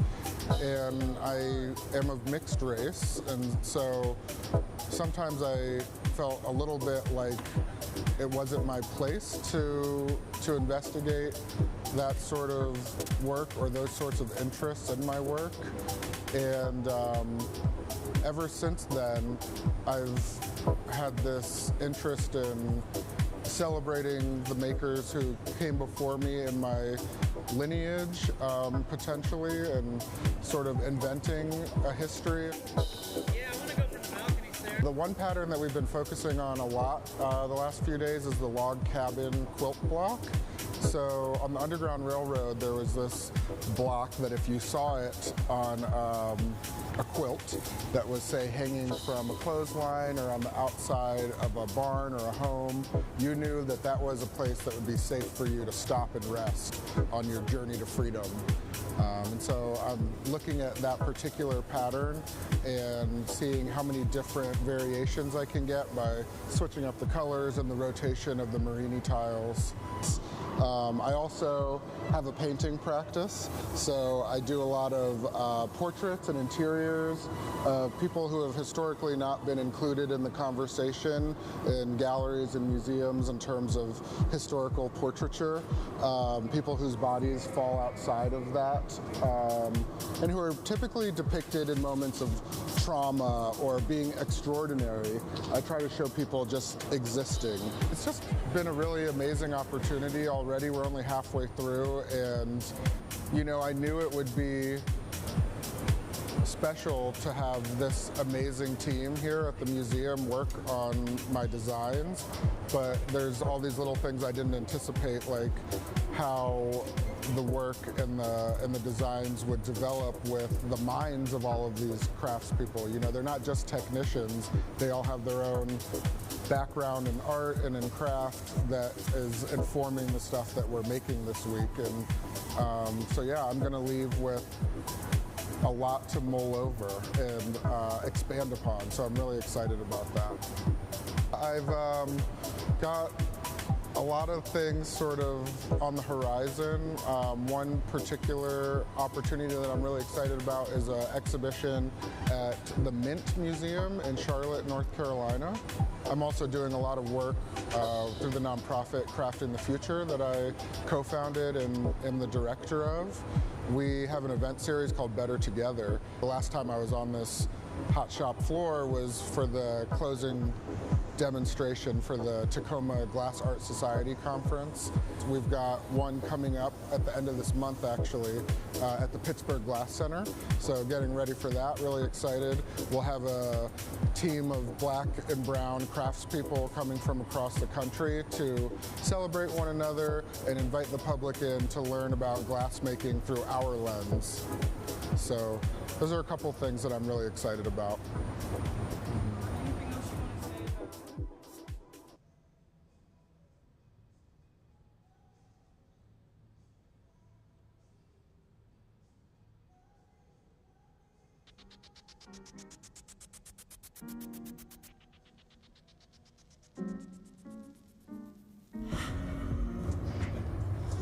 Well, thank you guys all for being here and being such an integral part of my career. I tried to narrow my focus down to, it's basically two ideas. Stop. Yep. Do you guys all understand cameo engraving?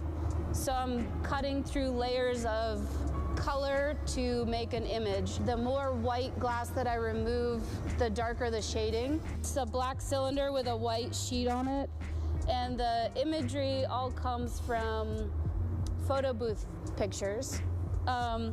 So this is a cameo engraving on a blown form, but instead of just a white rectangle, it's these kind of blobby forms. Where the white sheet glass is will still be cameo engraved, but in between there'll be a line drawing to continue the image. So it's an interrupted image. I've been trying to figure out how to explain this to everyone in a way that makes sense, but you all might just have to see it when I'm done. Yeah, I actually went to college for 2 years for animation before I got into glass. And I think that's one of the reasons I'm really drawn to engraving, is it gets imagery that I enjoy drawing into glass blowing. I love the physicality of the glass blowing and the teamwork, and then I love going home and sitting by myself for hours. It's really meditative for me to do the engraving part, and then this is like loud and fast, and you don't really have, you have to just react, you know? So this process for me really feels like it kind of encompasses both things, the way my brain works, you know?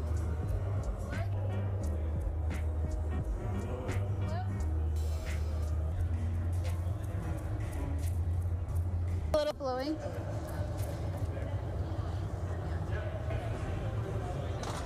All right, we'll put a jack line in that. Are you okay? Yep.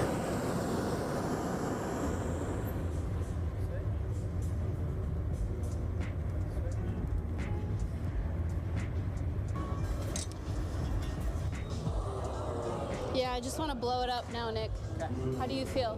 Good. Okay. Yeah, do you want torching or anything?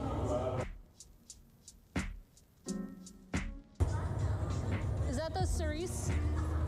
The cup? Yes. I'm now like, yeah, left side. Can you do one more? Yeah, I got it.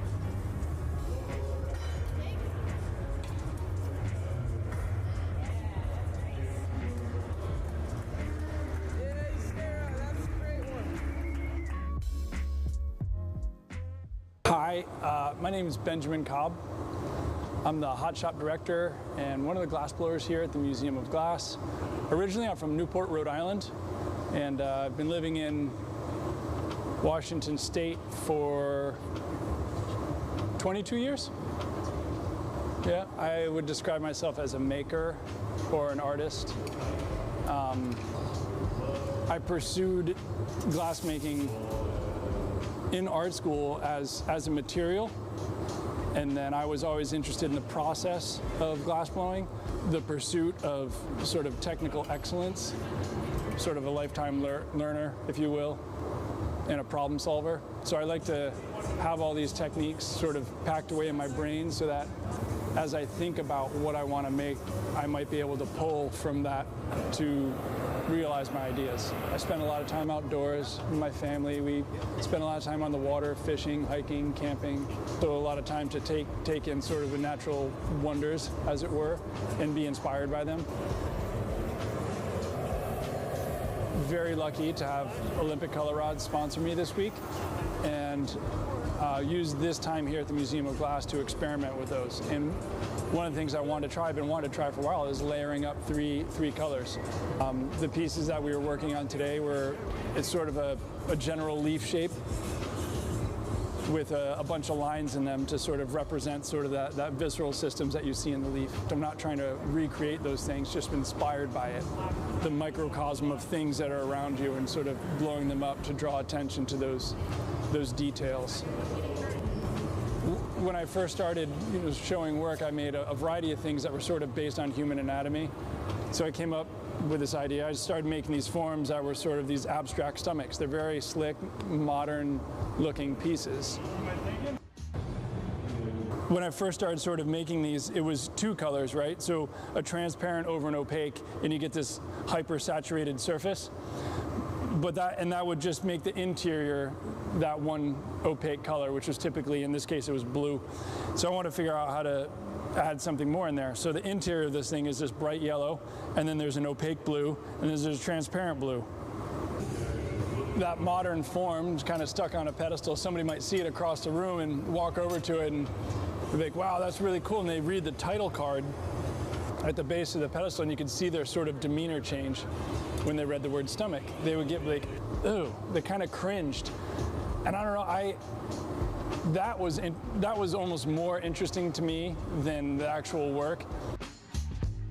I don't know if creative control is not the right word, but I have a lot of input on the creative direction of the museum.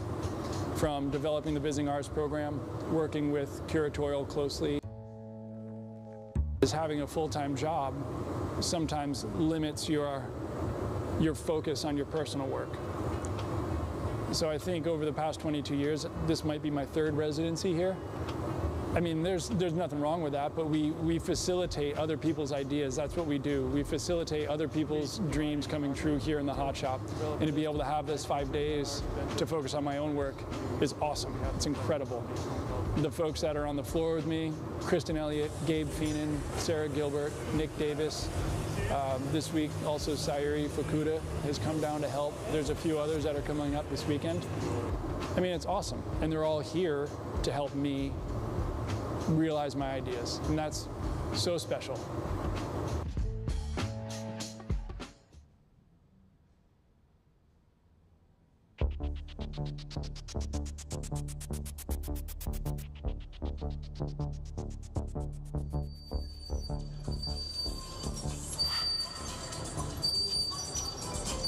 All right, start to go flat, Nick. Yeah, Jordan, push it forward. Stop.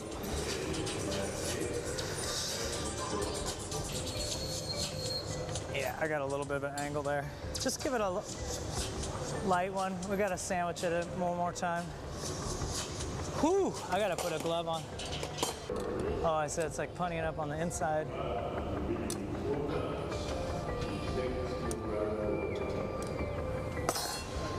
I'm sure it's in like beautiful, you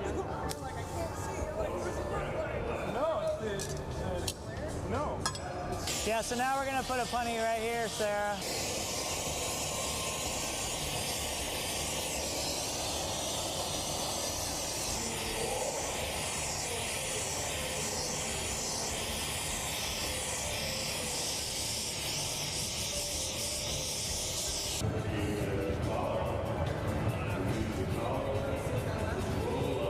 Ben, you wore cargo shorts so long that they come out of style, in style, and back in style. Cap?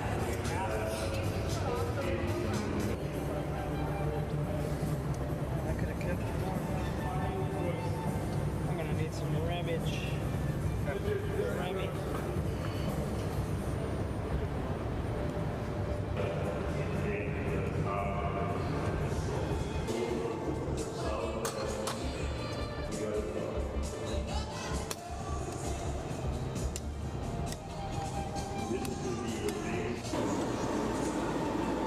You can call me Nancy.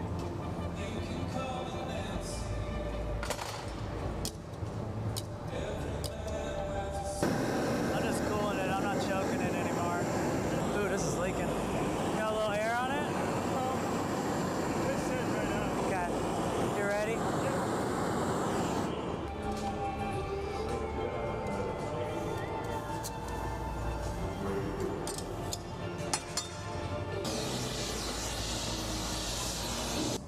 Flip.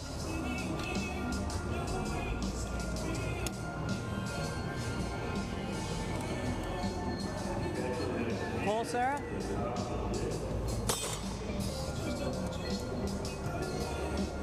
Keep pulling. Good.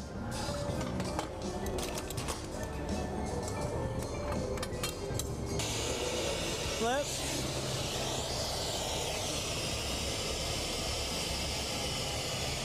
Take it. I got it. To the side. Go up again. To the side. And go this way, Ben. Either way. Nice. Flip.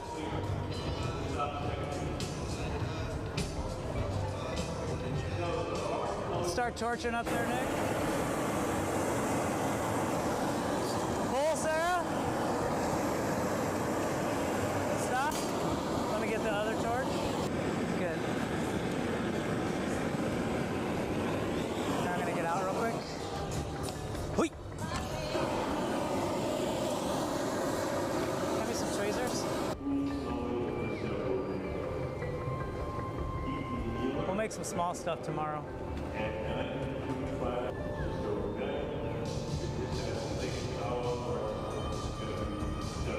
I'm okay, Nick. Let me just look at it.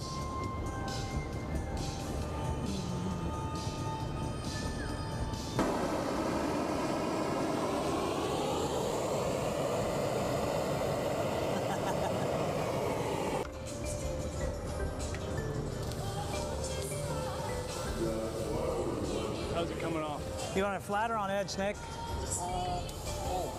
Edge. Flip.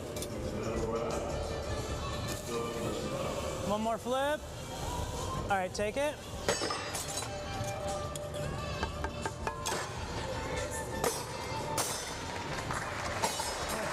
Oh, nice job, dude. Oh, I just want to watch what happens there. You got it, Nick. Perfect. That looks great. Nice job.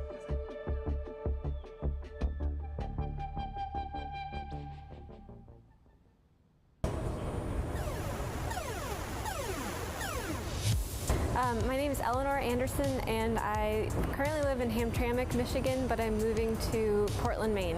My practice is mostly grounded in textiles, but I love the process of learning other mediums and playing in other genres. So I work mostly making large-scale fabric collages, and those incorporate a variety of different textile techniques. Sometimes weaving, sometimes knitting, sometimes hand embroidery. I think a lot about the human urge to play. Compositions where I stay fully engaged in the whole process. I don't have a preconceived plan before I go into them, so they really come about in a emergent way rather than a pre-planned sort of I have a sketch or something like that. I came in with a lot of experiments that I started during the residency at Pilchuck, and then this week they're all getting a lot bigger. We're making some glass bricks or squares that I'm going to be later using in an installation. And I've also been experimenting with flame marking stringer into a knot pattern, and so these are getting applied to different vessels, like some bowls and vases. I think this afternoon we're going to do a smushed cup, a bunch of cups that kind of get compressed. I think they might be, maybe they'll exist on the blocks, or maybe they'll exist on a table or in constellation with other works. But I just love that. I love that they're so vibrant. I love that they stay luminous, and they can be both matte and transparent and sandblasted or shiny, and the light reflects and they glow. It's really like a collaboration between me and the material, or me and machine. I'm Cedric Mitchell. I'm a Los Angeles-based glass artist. I think, as an artist, it's just, you have to, one, believe in yourself. And then, I spent a lot of time with perpetual practice. I come from a production background. A lot of my influences come from Editorial Sotsas and the Memphis Design Group, Nickelodeon, so childhood cartoons and old school 90s and 80s toys that came from that era. And then also playground equipment, incorporate bright and vibrant colors, and with a mixture of these black and white stripes and these crazy busy patterns. Glass was a wide open lane. When I first started blowing glass, just doing research on famous black glass artists and realizing that there weren't very many of those people. So my search results generated Deborah Moore, Thurman Statham, and Shay Rhodes. Those are my 3 reference points. And then just realizing that needs to change. So instead of looking into them, it's just becoming one myself. I was so it's like a beam. I usually make these really tight, crisp forms and things like that. But I started talking about this thing called the modern funk aesthetic, and then I started looking at my stuff, my work, and it's it's not funky enough, So making it a little more funky, adding this crazy wild pattern and some softer type shapes where it's not super crispy, and then maybe off center a little bit, and then some elements are still straight, it's straight here and straight here, but it's a little funky in there. And then you're still using those traditional techniques Marini and cane, and then the Incamo technique, but trying to make it mine. Yeah. In the background, the true background, is that pink or is that opaque? It'll be opaque, so opaque color. So the first color, effect. And then also like planning to like, how can these vessels or these patterns that I'm creating with traditional techniques also roll over into like fashion. You know, fashion also plays a role as me being like a former musician or a rapper. So like being highly involved in fashion and staying in tune with those things. And then also like hip hop as well, like the graffiti art, the cheetah print came from like fashion, like back in the 90s and the 80s where that was coming about. And then also like wrestling. So like my favorite wrestlers also had like bright colors like Macho Man and then like Sting. Trying to incorporate some of those things in my work. You know, everything that we're doing is like experimentation. So we've been just like trying new ideas of like shapes and then just, you know, figuring out what the marinis will do, and they're like in the spaces where they're hot, where the marini are, they create like this weird like bubbles and things. So it's a little lumpy, like a tortoise shell, which adds to the funkiness and the irregular shape. And then embracing that, you know. You spend so much time chasing mastery and making these things really nice, and then you hear people say that it's too nice. So there's no uniqueness to it, or it looks like it came from IKEA. So like switching it up and then just generating, you know, a one-time thing. You know, this will not be recreated again. So all the forms that I'm making, I don't plan on making them again.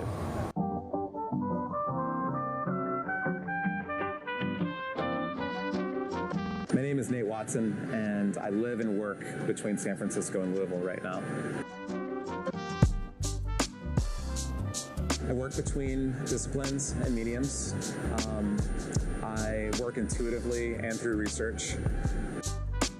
My work is additive. It's changing all the time. The way that I start in the morning isn't the way that I end at night, and so my ideas shift and change.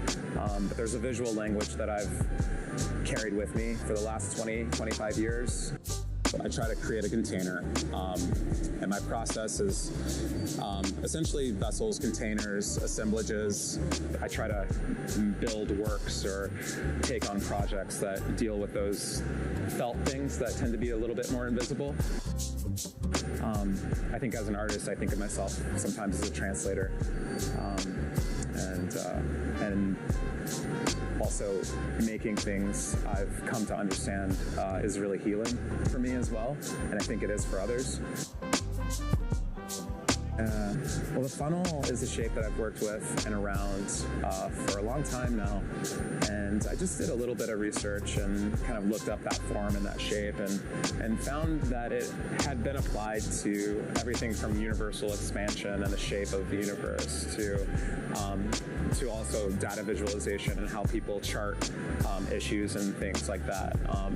You can segment different parts, their facets and things like that. And for me, it's become more of a metaphor for the accumulation of experience and things, and having those things be focused down to like a point or a moment. So all of the experiences, the things that everyone's done to get to that level where they can work together seamlessly, and then focus all that energy in that moment and make it happen, that is the funnel. And the funnel is actually happening. It's the team. It's a group of people making the work.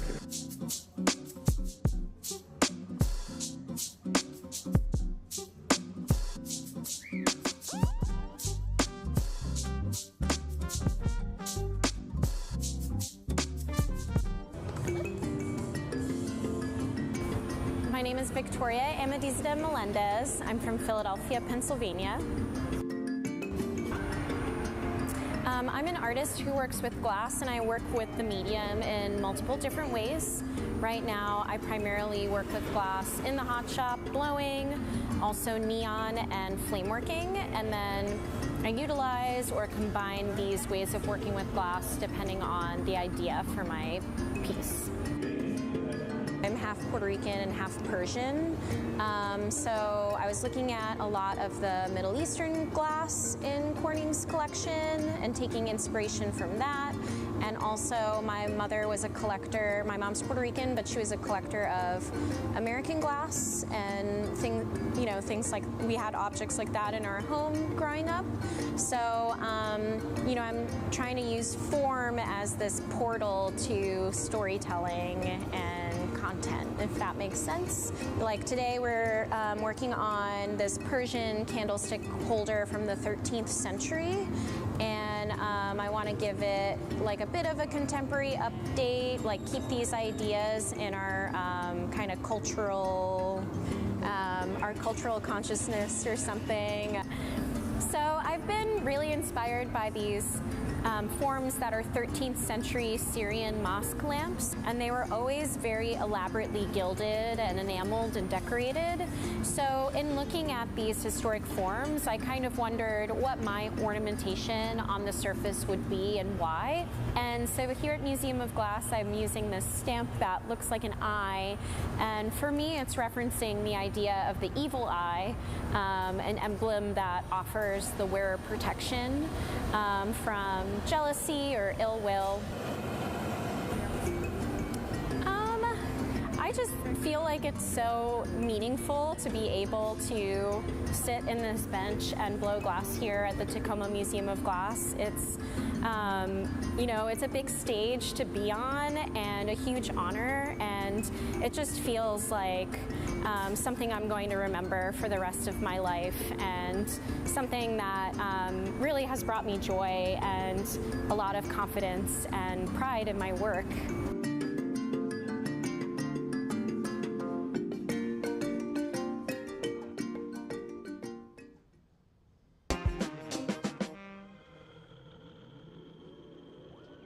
I like to explore many different techniques in glass making. I feel like glass just has an endless amount of techniques to learn, and I like to sculpt glass, and I like to play with different techniques, and I like to combine different techniques too. In making the ammonites, they're kind of a challenging form to make. I think that's why I keep making them. It's like maybe trying to find the perfect wave. Yeah, what I like about the ammonites is that it's just kind of a cool index fossil that dates the layers of Earth. So I think it's an interesting idea that makes me think of our past. I feel like in making the ammonites, I started to cut them open and see what was happening on the inside. So I felt like what do I really love from that? What do I really love from that? Does it really have to be an ammonite or a shell or a thing? And then I felt like, well, let's just play around with the glass and let it do its fluid thing, and make marini and do color folds and chop it up and see what that looks like on the inside. I love how you can see them turning in the shop. It's flat as it's been cut through or something, and on the other side you have this beautiful pore surface. The surface of the glass hasn't really been touched, so it has this really beautiful quality of magnifying what's behind it. So I just want to see both of those sides. So I need to figure out a way to display those.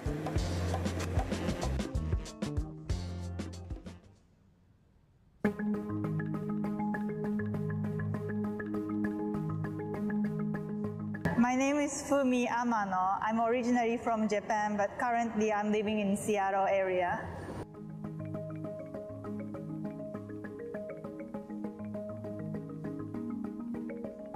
It's my first time doing the visiting artist program here, but when I moved to the US in 2013, I was in Seattle and helping lots of glass artist friends.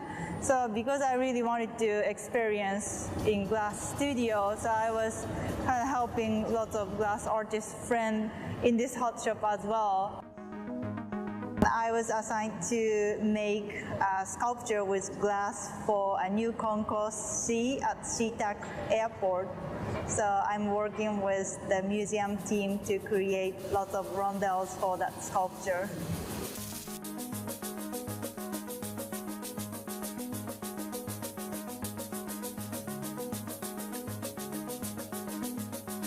I was inspired by the nature in Pacific Northwest, especially moss. It's such a beautiful nature, so I use a lot of cans to create like a moss-looking texture on the rondelles. So it's kind of a lot of experiment in the hot shop, but I really enjoyed it.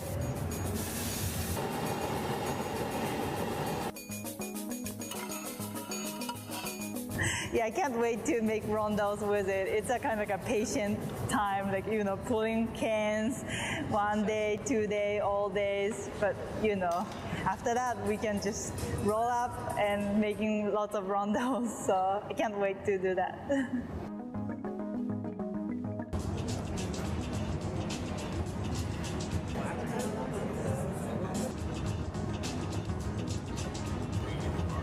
Yeah, I do use different mediums. Like I use lots of mundane objects or some like old furnitures. I use old window frames or some like bed legs or something like old recycled materials to create sculptures. And also I really like to make large scale installation and sculptures with different materials. I was drawn to glass blowing at first. Then like I started using lots of different techniques in glass because it's such a beautiful craft material.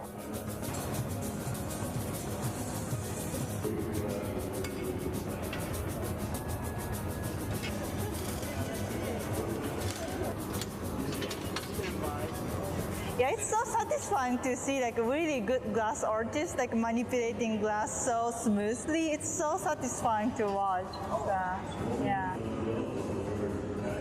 It's gonna be a public art at the airport. The most exciting part is maybe my family could see my work when they, you know, visit me. Then they will see my piece at first. So that's I'm so excited about this project.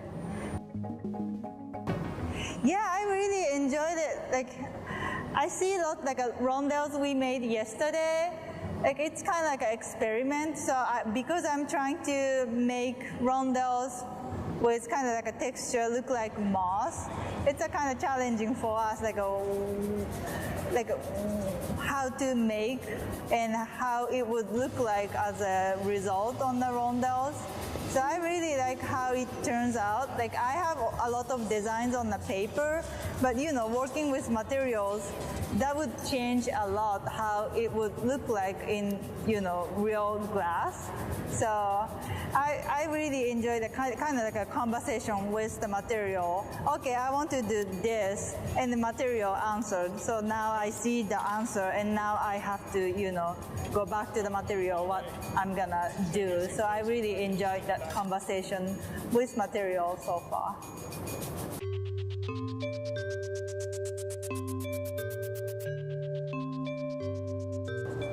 I'm Jay. I'm from Canada. Sorry. I am super excited to be here. I was super surprised and delighted when I got that email. So I just have all these gestures that we can then play with the forms. So like this one might have this kind of at the bottom here. It looks like it's kind of like sliding on the floor or melting.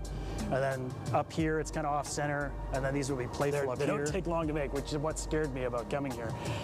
So that's why there's a lot of double overlays.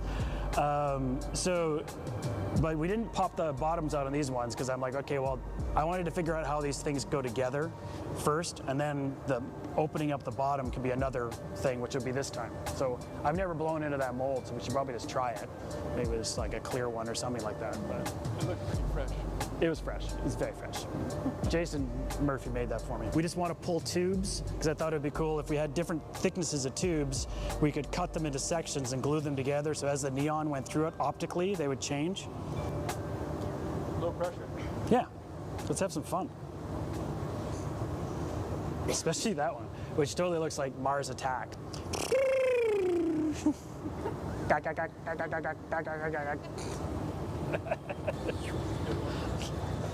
That's where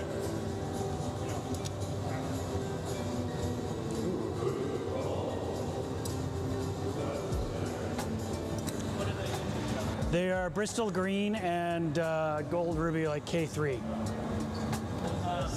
Yeah, and we're gonna do the long pull up up from there, like maybe tomorrow or something like that. What do you mean?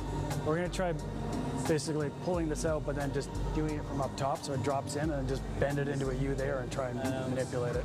Okay. We've been trying. Yeah. No success? We've had some turned brown, which is an interesting color. Yeah, that's the selenium coming out of solution. When it gets heated up, basically, the different molecules of the different chemistries that are in there come out of solution, and they basically go out of phase, and that's where that milkiness comes from. So it's about how you heat your color out. When you're in there, when you drop it, heat it, when you do it, and then how you do your gathers. If you keep the whole thing clear in terms of your heat, and have it strike when it comes out there, that's when you'll get that true red. But that muddiness is just from that initial heat up. Yeah.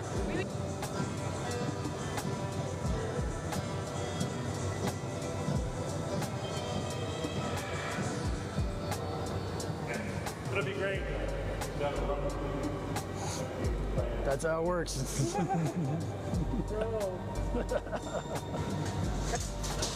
might want to break this one and see what she looks like in the middle. Okay.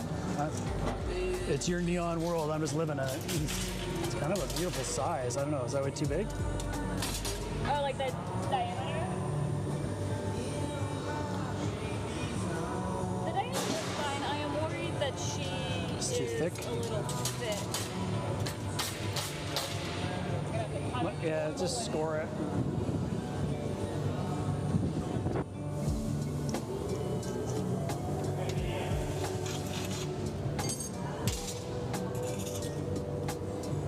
She might even be a little thin. But definitely usable. Sweet. At least this whole section is. Well, it'll be interesting to see, like, if we did with like the difference between the opaque and the, you know what I mean? This will be a really light, nice, Soft. Ooh, lovely. Like, you just. Not ideal, but not bad. Well, it's our first pulse. We'll Yeah, get better. exactly. And so for poles, these are good too. Sweet.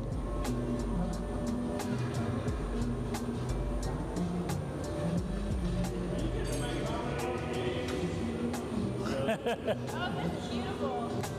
Is that cool? Okay. Yeah, you're just going to do one gather over? No, probably two. Like the tube should be about that big. Yeah, 2 gathers? Okay. Yeah.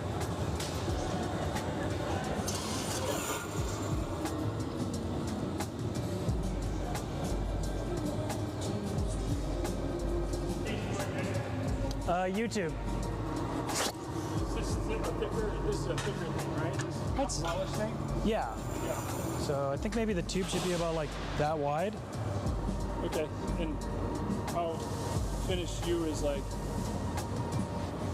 It doesn't even have. That seems big, but. Yeah, it could be big. It could be big, I guess. But, well, I don't know. I'm just, so 2-inch diameter. The green is denser than the pink, so. It's a good question. I think I got 2 gather.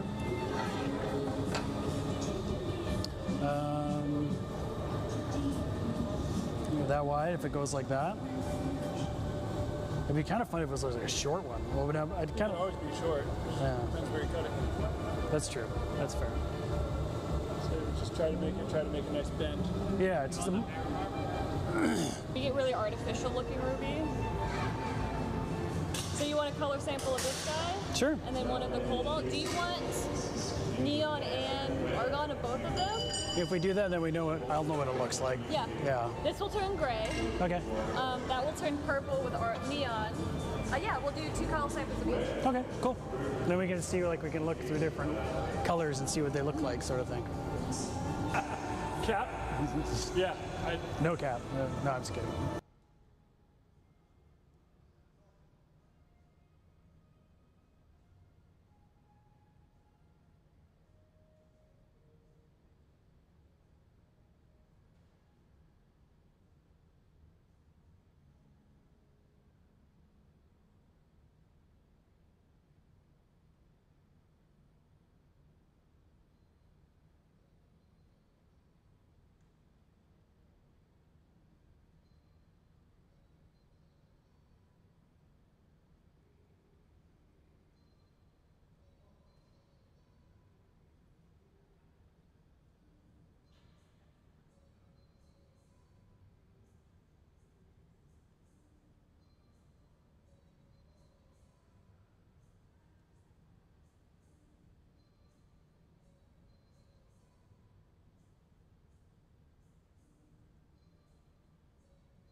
Hello, everyone, and welcome back. Welcome to the Hot Shop here at Museum of Glass. My name is Emily. I'll be your MC for the day. And our visiting artist that's working with us over the next couple days in the Hot Shop is Lauren Iida. She's here in front of the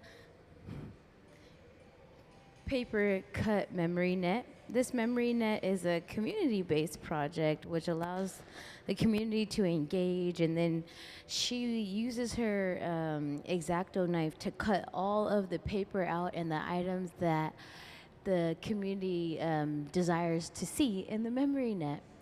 We're not making one of these in the Hot Shop today. We're just acknowledging Lauren's work through paper. She's not a glass artist, but she found that she wanted to work in glass, and I believe the little orb within the podium when you walked in is from the 70s. Her father found it, and he passed it along to her, which inspired her to work in glass.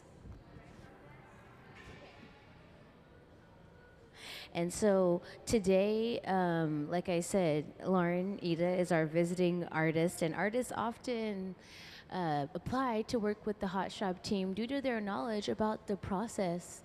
And when they're ready, or as they're getting started here on the floor, I'll let you guys know exactly what they're doing in a moment. And again, my name's Emily, so if you have questions, feel free to ask. Before lunch, we made some octopus traps, and we made blanks. And blanks are just these cups of color. The reason why we made blanks is because Lauren wanted to incorporate her paper cutting into, she wanted to translate it into the glass material. And so this high fire enamel paper, so it was silk screen. I would imagine it's the process of silk screening images onto paper, which then can be placed on glass. After the blanks were created this morning, they have to cool down overnight. And then once they cool down, this will be applied to the surface of glass, brought up to a temperature to where it'll melt onto the surface. They then will be able to pick up that bubble and shape it to the desired design. And so that's how she's weaving her paper cutting process into the glass material. She's also creating forms that she would like to see. And so before lunch, we worked on blanks, and we created octopus traps. So the process, it starts by dipping into the furnace. Can we see the furnace diagram? Hot glass likes to stick to hot steel, and so the furnace is powered by natural gas and forced air. It runs 24 hours a day, 7 days a week, and it holds up to 1,000 pounds of molten glass while resting at 100 degrees. Thank you. So as they've dipped into the furnace, dipping into the furnace is like dipping into a jar of honey. As they rotate that rod, they'll come out and they'll blow into the end of the rod to create a tiny bubble. That starter bubble is the void that we have in cups and bowls, and it's the way we're able to open the glass up and spin it into a plate. On the left side of the Hot Shop, they're doing what we call a color overlay. There's no colored glass in the furnaces. All of the glass in the furnace is clear.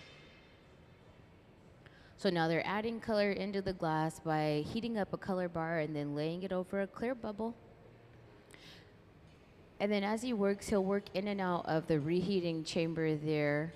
And that reheating chamber is designed only to reheat the glass, and it rests at about 2,300 degrees during the process. So he'll get that color bar nice and hot. Whenever it's orange, that indicates it's super hot, super soft. He's going to stretch the color all the way back towards the end of the rod to encase the clear bubble. And that will be the color of the glass today. It's a color overlay to give us a solid, colorful finish on the surface of the glass.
So now we'll go back into the furnace and rotate that rod. You'll see when he comes out of the furnace, the glass is glowing, that beautiful orange color. That's just because it's hot. At the bench there, he'll use tools. The tools he'll use are blocks to help cool down those outer layers. The block is an ideal tool for shaping the glass because it keeps the core nice and hot, and it cools those outer layers and evens the walls of the glass. So it creates a nice even shape. So when we do blow into the end of the rod, the entire piece expands evenly. That block is a piece of hollowed out fruit wood that's been soaking in water.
So that's why they rest at the bench with the glass to allow it to stabilize and chill.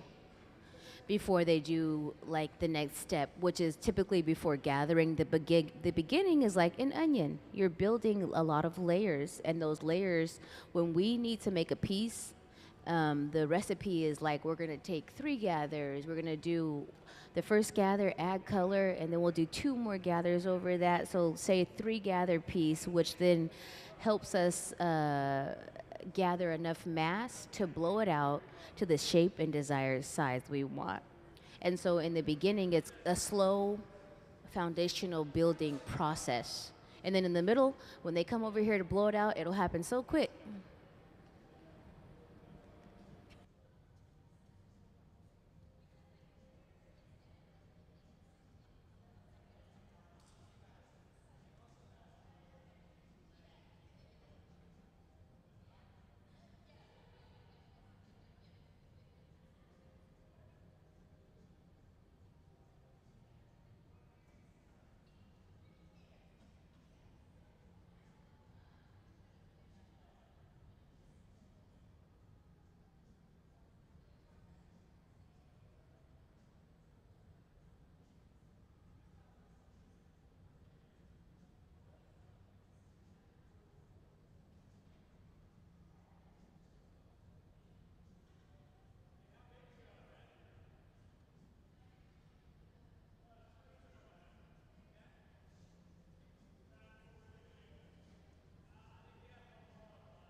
So we are going to create an octopus trap, a takosubo. I guess I should, oh, I don't have the images currently, but I'll tell you more about Lauren. Lauren Iida is a Seattle-born Japanese-American artist whose practice centers on intricately hand-cut paper. Her work explores themes of memory, displacement, and resilience through the lens of her family incarceration during World War II.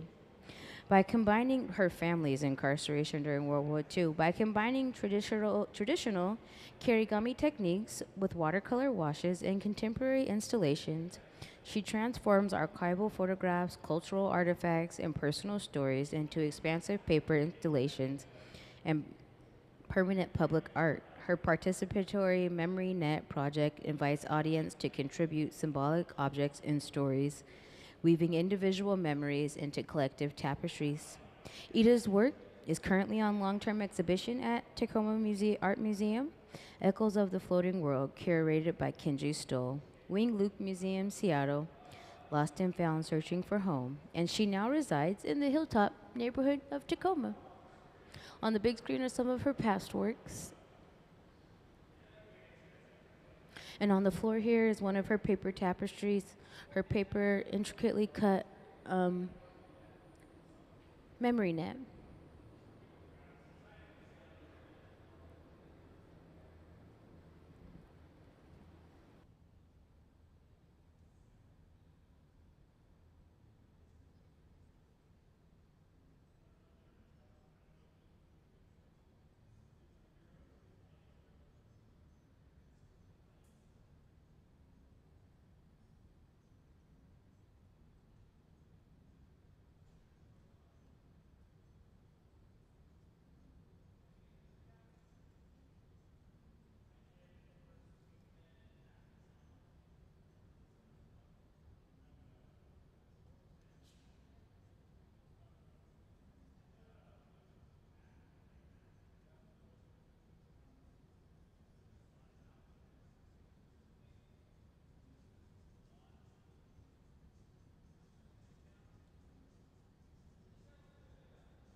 So now we'll start to blow out the octopus trap. Whenever they pluck at the glass to remove bubbles, they're removing bubbles, and that's because you don't want bubbles in the work. It can have a tendency to interfere with the cooling process. It can help the crack the glass, so that's not good. It'll take about maybe about 30 more minutes to create this octopus trap, in case you're wondering.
So as the gather size grows, the blocks grow as well. And so blocks come, small as a, let's say, baseball, and they get large as a beach ball. And so there's different size blocks that they'll have in the water buckets behind the bench. And then he'll use this cloth-like material to shape the glass. As he blows into the rod, the bubble is expanding, and with that cloth-like material in his hand, he's shaping the glass in the direction he wants it to go.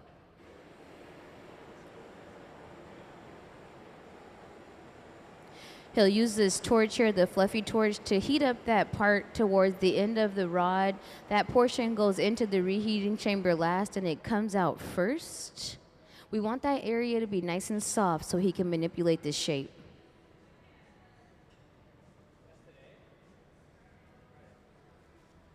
I'll go back into the reheating chamber. That reheating chamber rests at about 2,300 degrees during the process to keep the glass nice and hot.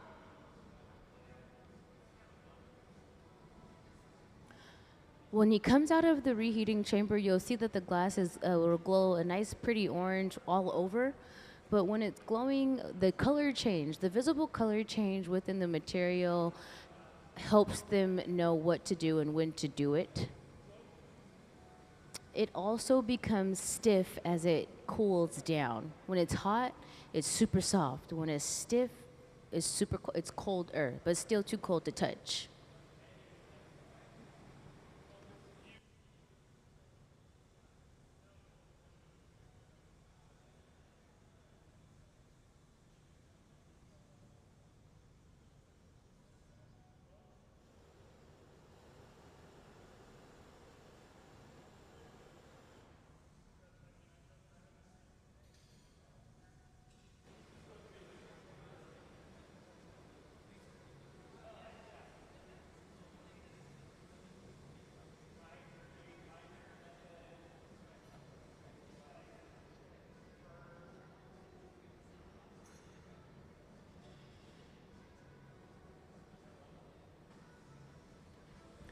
So with these jacks, he'll carve into the glass and he'll start to pull to the right.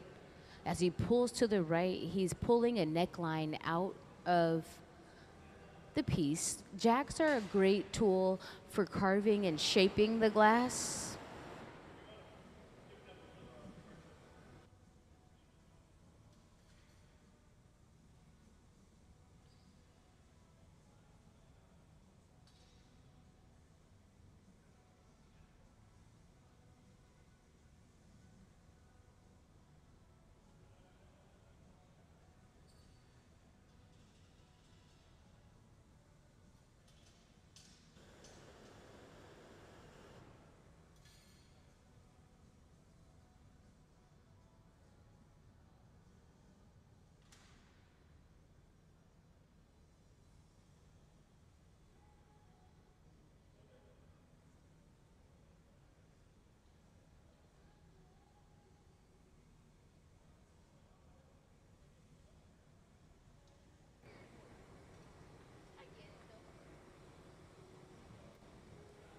So they'll hang the piece over the bench and it'll stretch itself out.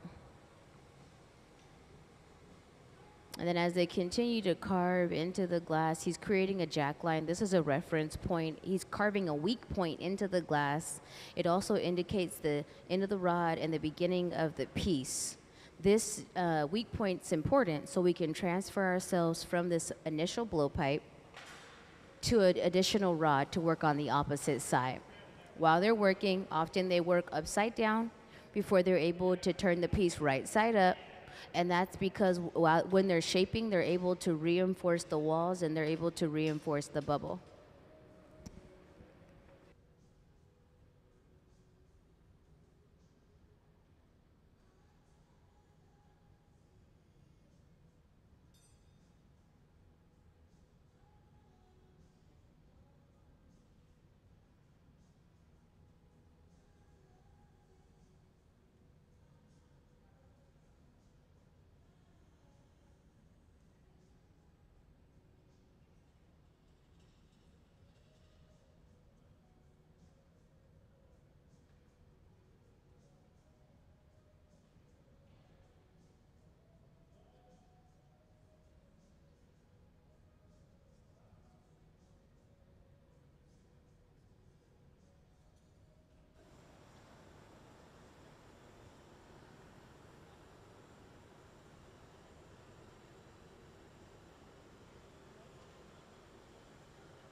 So now she'll heat this kiln shelf. When they lay the glass on the kiln shelf, it'll flatten it. Because when it rests tabletop, we don't want it to stand. We want it to almost look like it's laying, because that's what a traditional octopus trap looks like. The reason why we're using a kiln shelf is because it doesn't wrinkle the glass when you shape it. If you shape it on steel, it'll chill the glass, and it'll kind of look like wrinkles in the surface. So it's a nice soft finish on the surface of the glass.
So now it's important that we hit this connection point to the piece with the fluffy torch to keep this area nice and warm. That area is one of the most important parts. It connects us to the process. We want to make sure it stays warm and evenly heated throughout. And so that's why he hits it with the torch. That area goes into the reheating chamber last and it comes out first. So as the body gets reheated, that area get a little, not get as much heat as the rest of the object. And so now they'll connect the transfer rod. Once they connect the transfer rod, they'll be able to remove the piece off the end of the starter pipe to a transfer rod to work on the other side.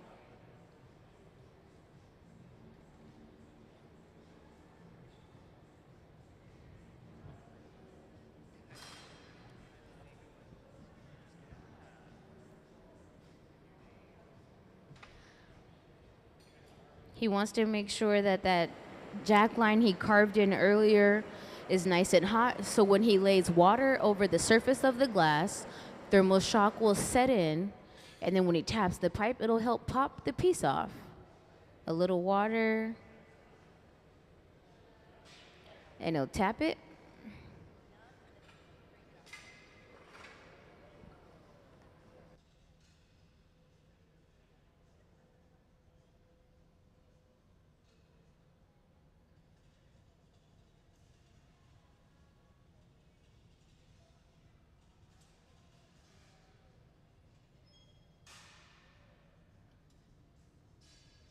When we disconnect the piece from that initial blowpipe, it'll be a little thick at the disconnection point.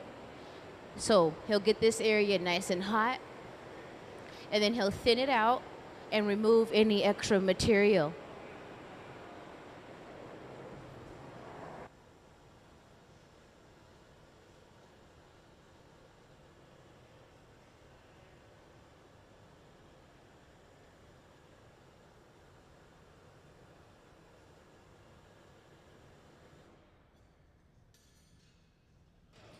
That torch will preheat the very end of the glass there, or the very top of the glass there, before he puts it into the reheating chamber. That's why he hit it there at the very top.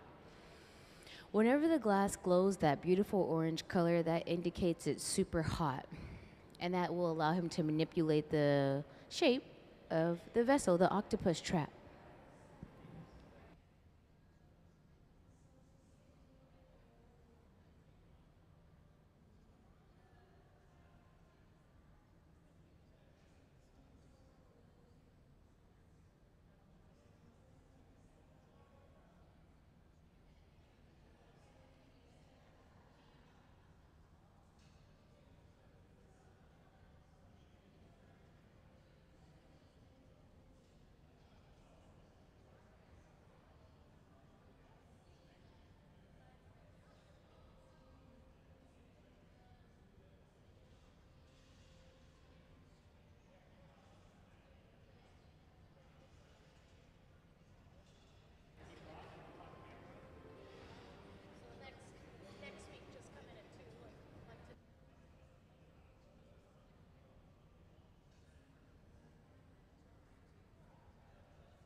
So with these wooden paddles, he'll shield his hands because that piece is above 2,000 degrees.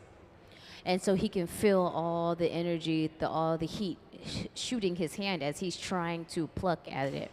And it's super hot. It's so hot. They make it look so easy. This is so hard to do due to the heat.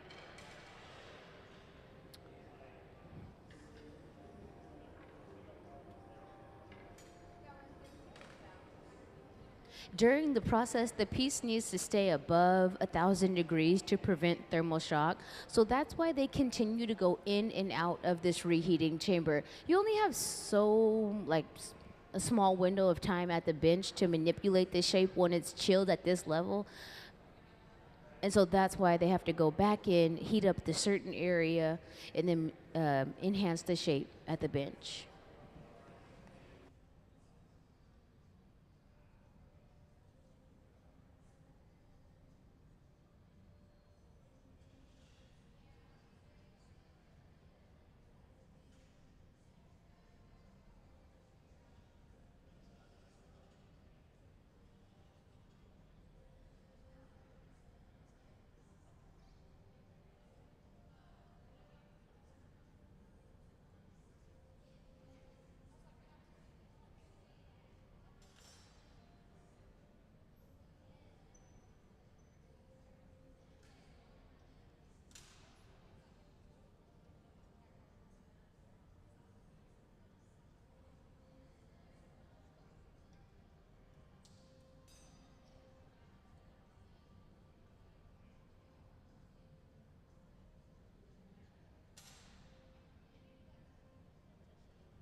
So with this tube and the cone at the end of that there, he's able to add air into the body of the piece. So he just blew into the piece to expand what we call the shoulders, so to broaden it up.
So now Sarah's suited up to catch this piece off the end of the rod, and then we'll place it into an oven where it'll cool overnight.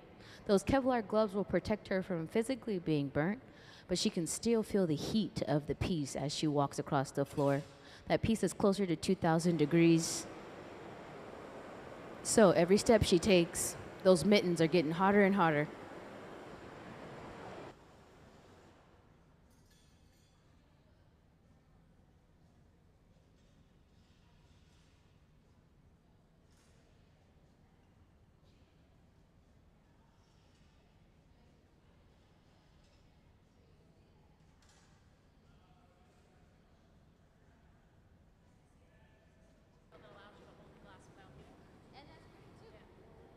All right, a little water on the surface of the glass. We'll tap the pipe.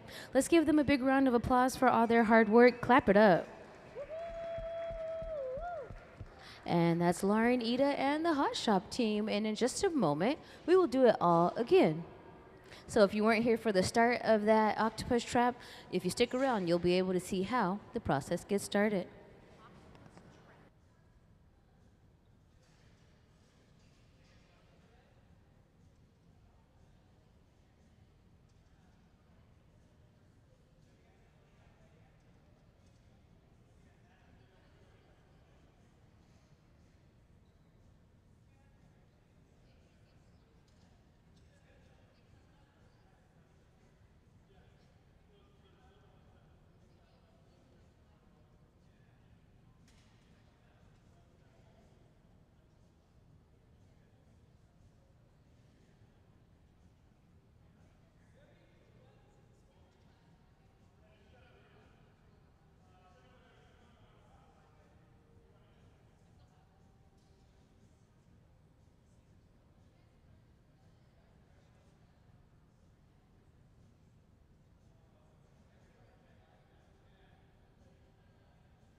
So now we'll prepare to transfer this piece from the initial blowpipe we started on to a transfer rod to be able to open up the top. So these blanks will later, technically this is a blank. It'll later house these high fire enamels. They kind of remind me of peel and stick tattoos. So you can peel these off the papers and stick them onto the surface of glass, reheat it. Once it's reheated, it'll be stuck on the surface. And these are paper cuts that have been laid onto the surface with high fire enamels of paper. So Lauren Iida is our visiting artist in the hot shop this week. She'll be here through Friday. Can we see some of Lauren's past works? Well, actually, let's connect the transfer rod first, and then we'll go into her past works. So once we connect this transfer rod, we'll allow that connection point to cool down and stiffen up a bit. And then when he's ready, he'll be able to take it off of this initial blowpipe. We always shape the bottom first because we're connected to the blowpipe and we're able to reinforce the bubble while we're working. When we transfer it onto a transfer rod, that pipe is solid. We can blow into the piece, but not as well as when we're connected to the transfer rod. The initial blowpipe.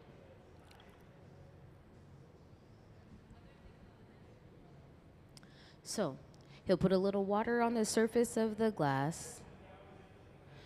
When thermal shock sets in, he'll tap the pipe, and it'll release the piece from the end of the rod.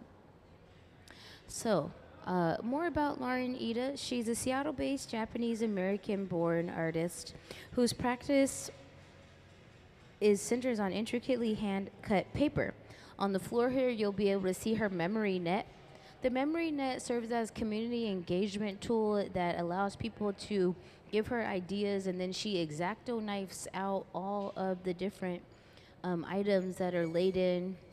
So you'll see socks, and you'll see a flower pot and soda cans, sunglasses, and dice. These are items that the community have requested to place into the memory net. And she hand cuts all of this out. Her work explores themes of memory, displacement, and resilience through the lens of her family incarceration during World War II. By combining traditional karigami shapes and techniques with watercolor washes and contemporary installations, she transforms archival photographs, cultural artifacts, and personal stories into her extensive paper installations and permanent public art. Lauren is here on the on the table with the jean shirt on.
So now we're going to tap this piece off the pipe and place it into the annealing oven where it'll cool down overnight to prevent thermal shock.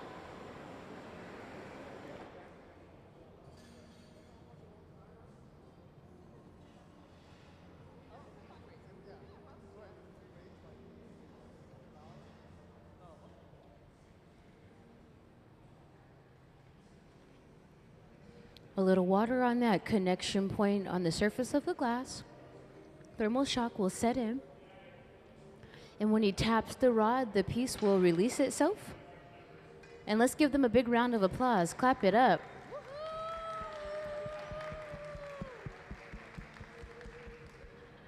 It'll go into the annealing oven where it'll cool down overnight to prevent thermal shock.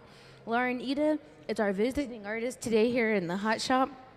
And we are making items for her residency through Friday. And my name's Emily, so if you guys have any questions, feel free to ask. And in just a second, they'll get started again.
So the process will start by heating up a steel rod. Steel, hot glass likes to stick to hot steel.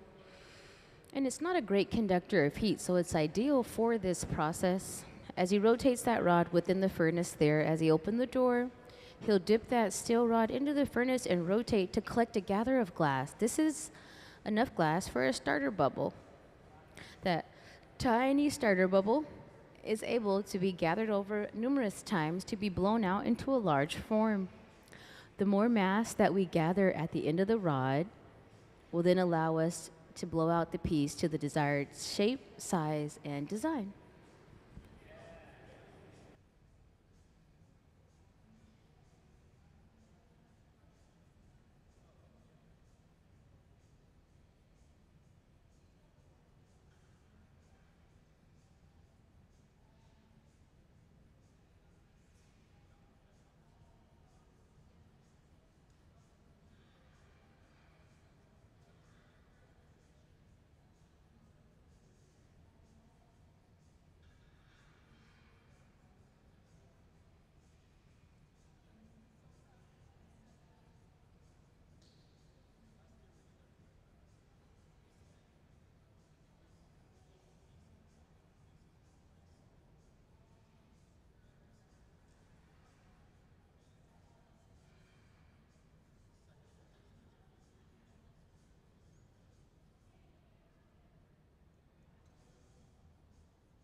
So to start, can we move the camera over to the far left side of the hot shop? We're at the start of the process in which we're going to lay color over the clear bubble. We'll only use a little bit of color. It looks orange because it's hot.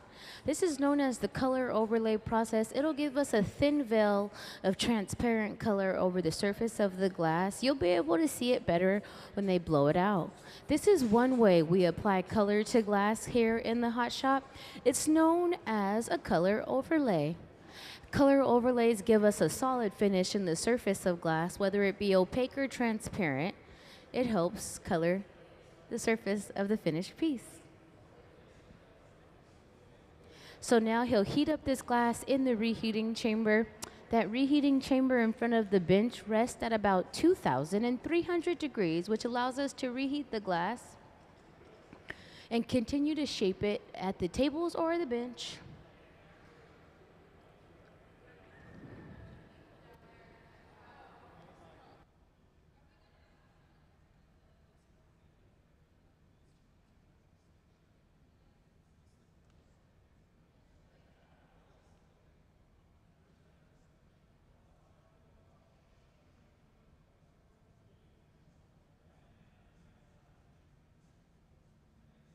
We'll create another vessel. The vessel will take about maybe 60 minutes or so, give or take 50 to 60 minutes in case you're wondering.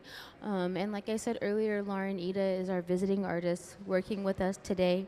As you can see on the ground here, she's a paper artist, an intricate paper cutting artist, and this memory net on the ground here contains items from community engagement, and people in the community have placed objects that they hold near and dear to them within this memory net. And so the vessels that we're creating are in relation to her Japanese heritage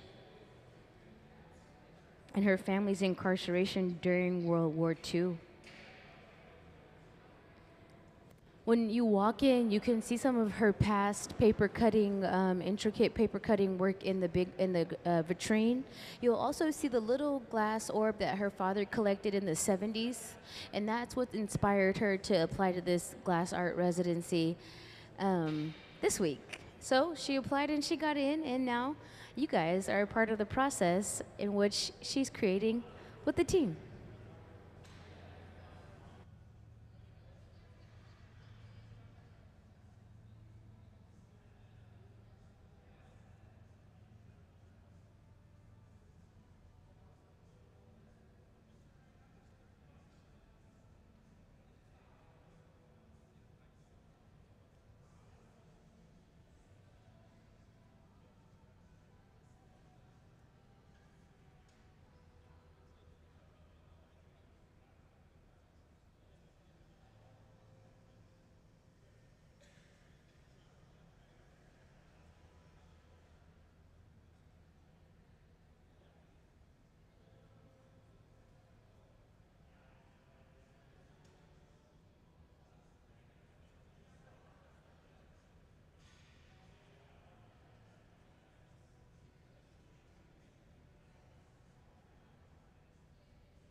So the paper on the ground is,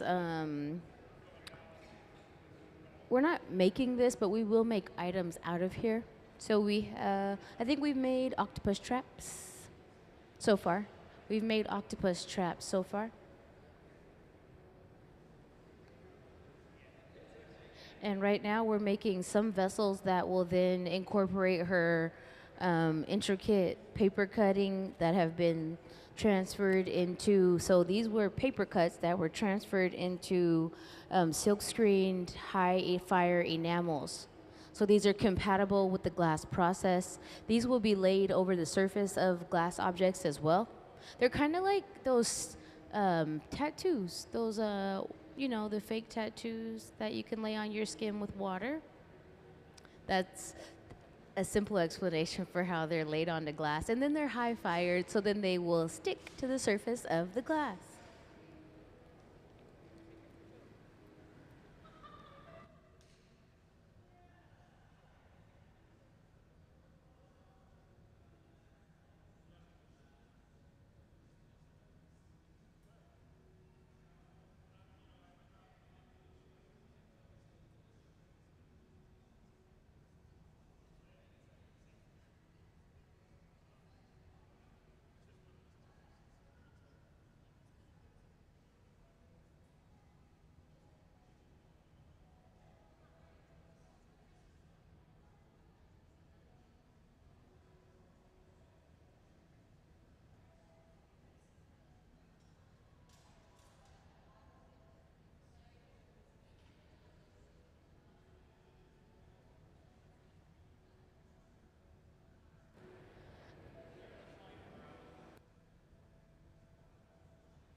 So now that we've gathered more glass out of the furnace, with this block, he'll cool those outer layers down. The block is an ideal tool for shaping the glass, cooling those outer layers and stabilizing the material while keeping the core nice and hot. Pay attention, he'll blow into the end of the rod and that internal bubble, it'll stretch. That's the color. It'll stretch into that halo of clear around it. All of the glass within the furnace is clear. We added color while we were working through the process. They'll take it over to the pipe cooler to cool the pipe down a bit. Stainless steel is not the best conductor of heat, but it will get warm where we constantly dip it into those high temperatures where they need to grip the pipe at. So they cool it down a bit at the pipe cooler.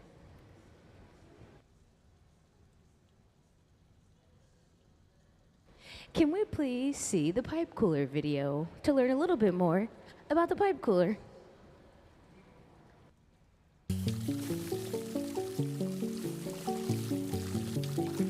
The pipe cooler is a steel metal trough, typically used when coming out of the furnace that runs at approximately 2100 degrees.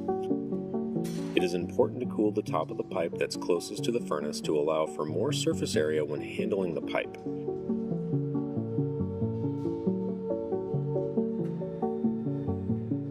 Once placed on the trough and activated via foot, the water is then pushed up the stem and dispensed at the top.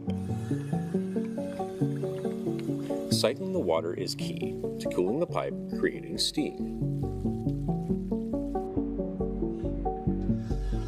Once the warm water is overflowed into a secondary chamber, it can then flow down the stem to be expelled out of the bottom of the cooler into an exhaust grate.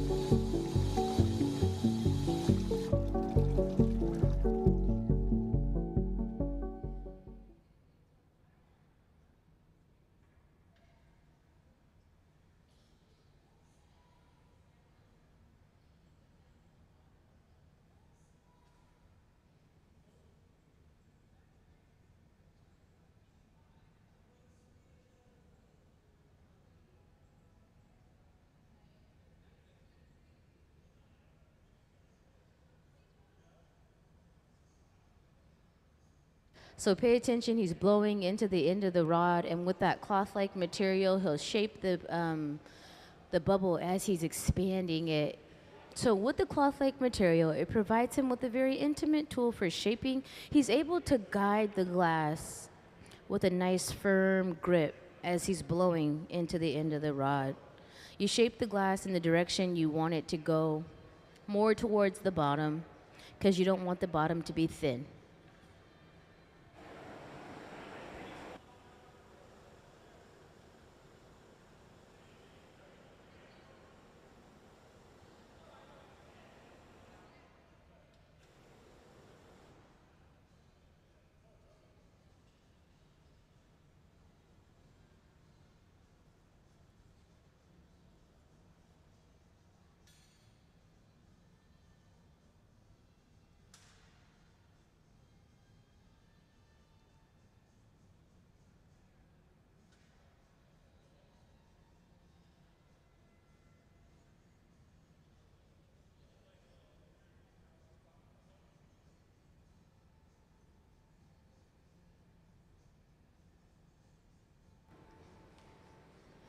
So with that jack, he'll carve into the glass to create a reference, a line of tension.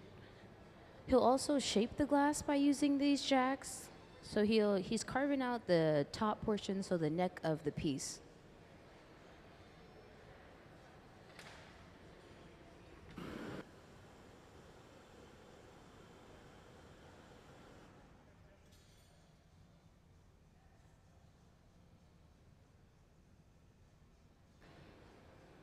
So now he'll carve in a jack line. We refer to this as a jack line because those are jacks, and we're carving in a line of tension, creating a weak point in the material.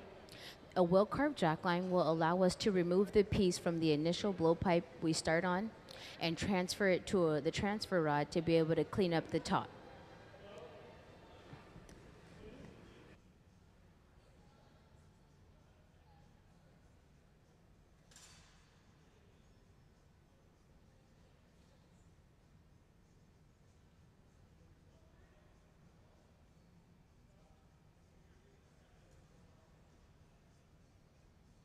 So he'll go back and reinforce that jack line. This helps indicate the end of the rod, also in the beginning of the piece. It's important that we shape the bottom first before we're able to move on to the top, because we're connected to the blowpipe, which allows us to reinforce the bubble as we shape the glass. So that's why we shape the bottom first.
So this will be an urn this piece will function as an urn. We're almost done, not yet. We have to paddle that bottom so it'll stand on tabletop properly.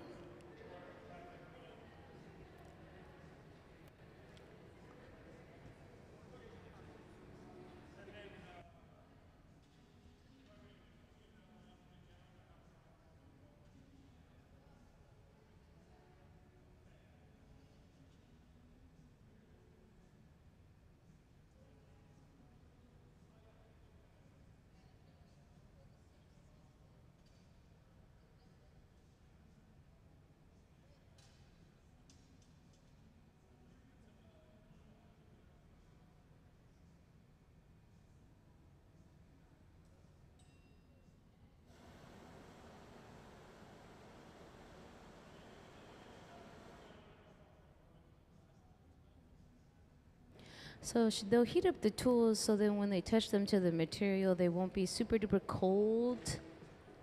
You'll see that she also rubbed that tool in wax. So wax and water are great lubricants for materials during the process. Wax eliminates that squeaky brake sound because if you don't wax the jacks, they will make a very loud noise, a screeching noise while carving into the glass.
So now we'll prepare to transfer this piece from the initial blowpipe so we can clean up the top and enhance the shape.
We put a little water on the surface. He'll tap the rod and release the piece from the end of the pipe.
So now he'll start to thin out that disconnect point at the top there.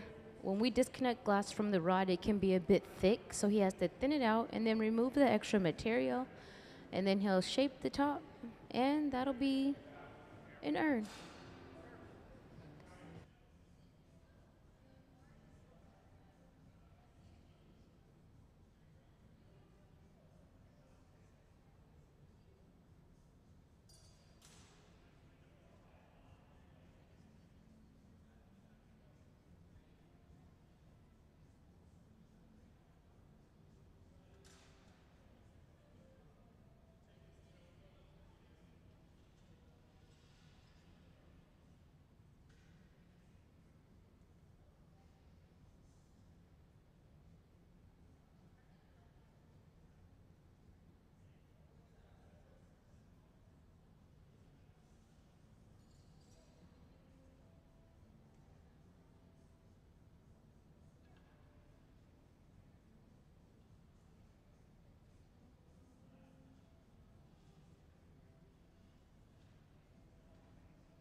He hit the connection point at the end of the rod with the fluffy torch to get it nice and hot.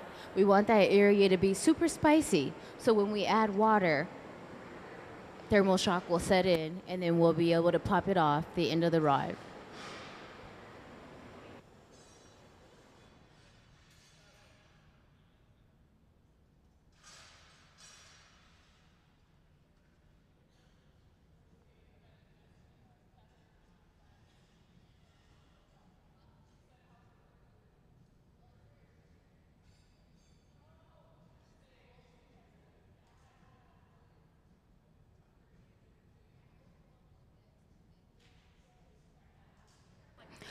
A little water on the connection point will tap the pipe, and let's give them a big round of applause. Clap it up.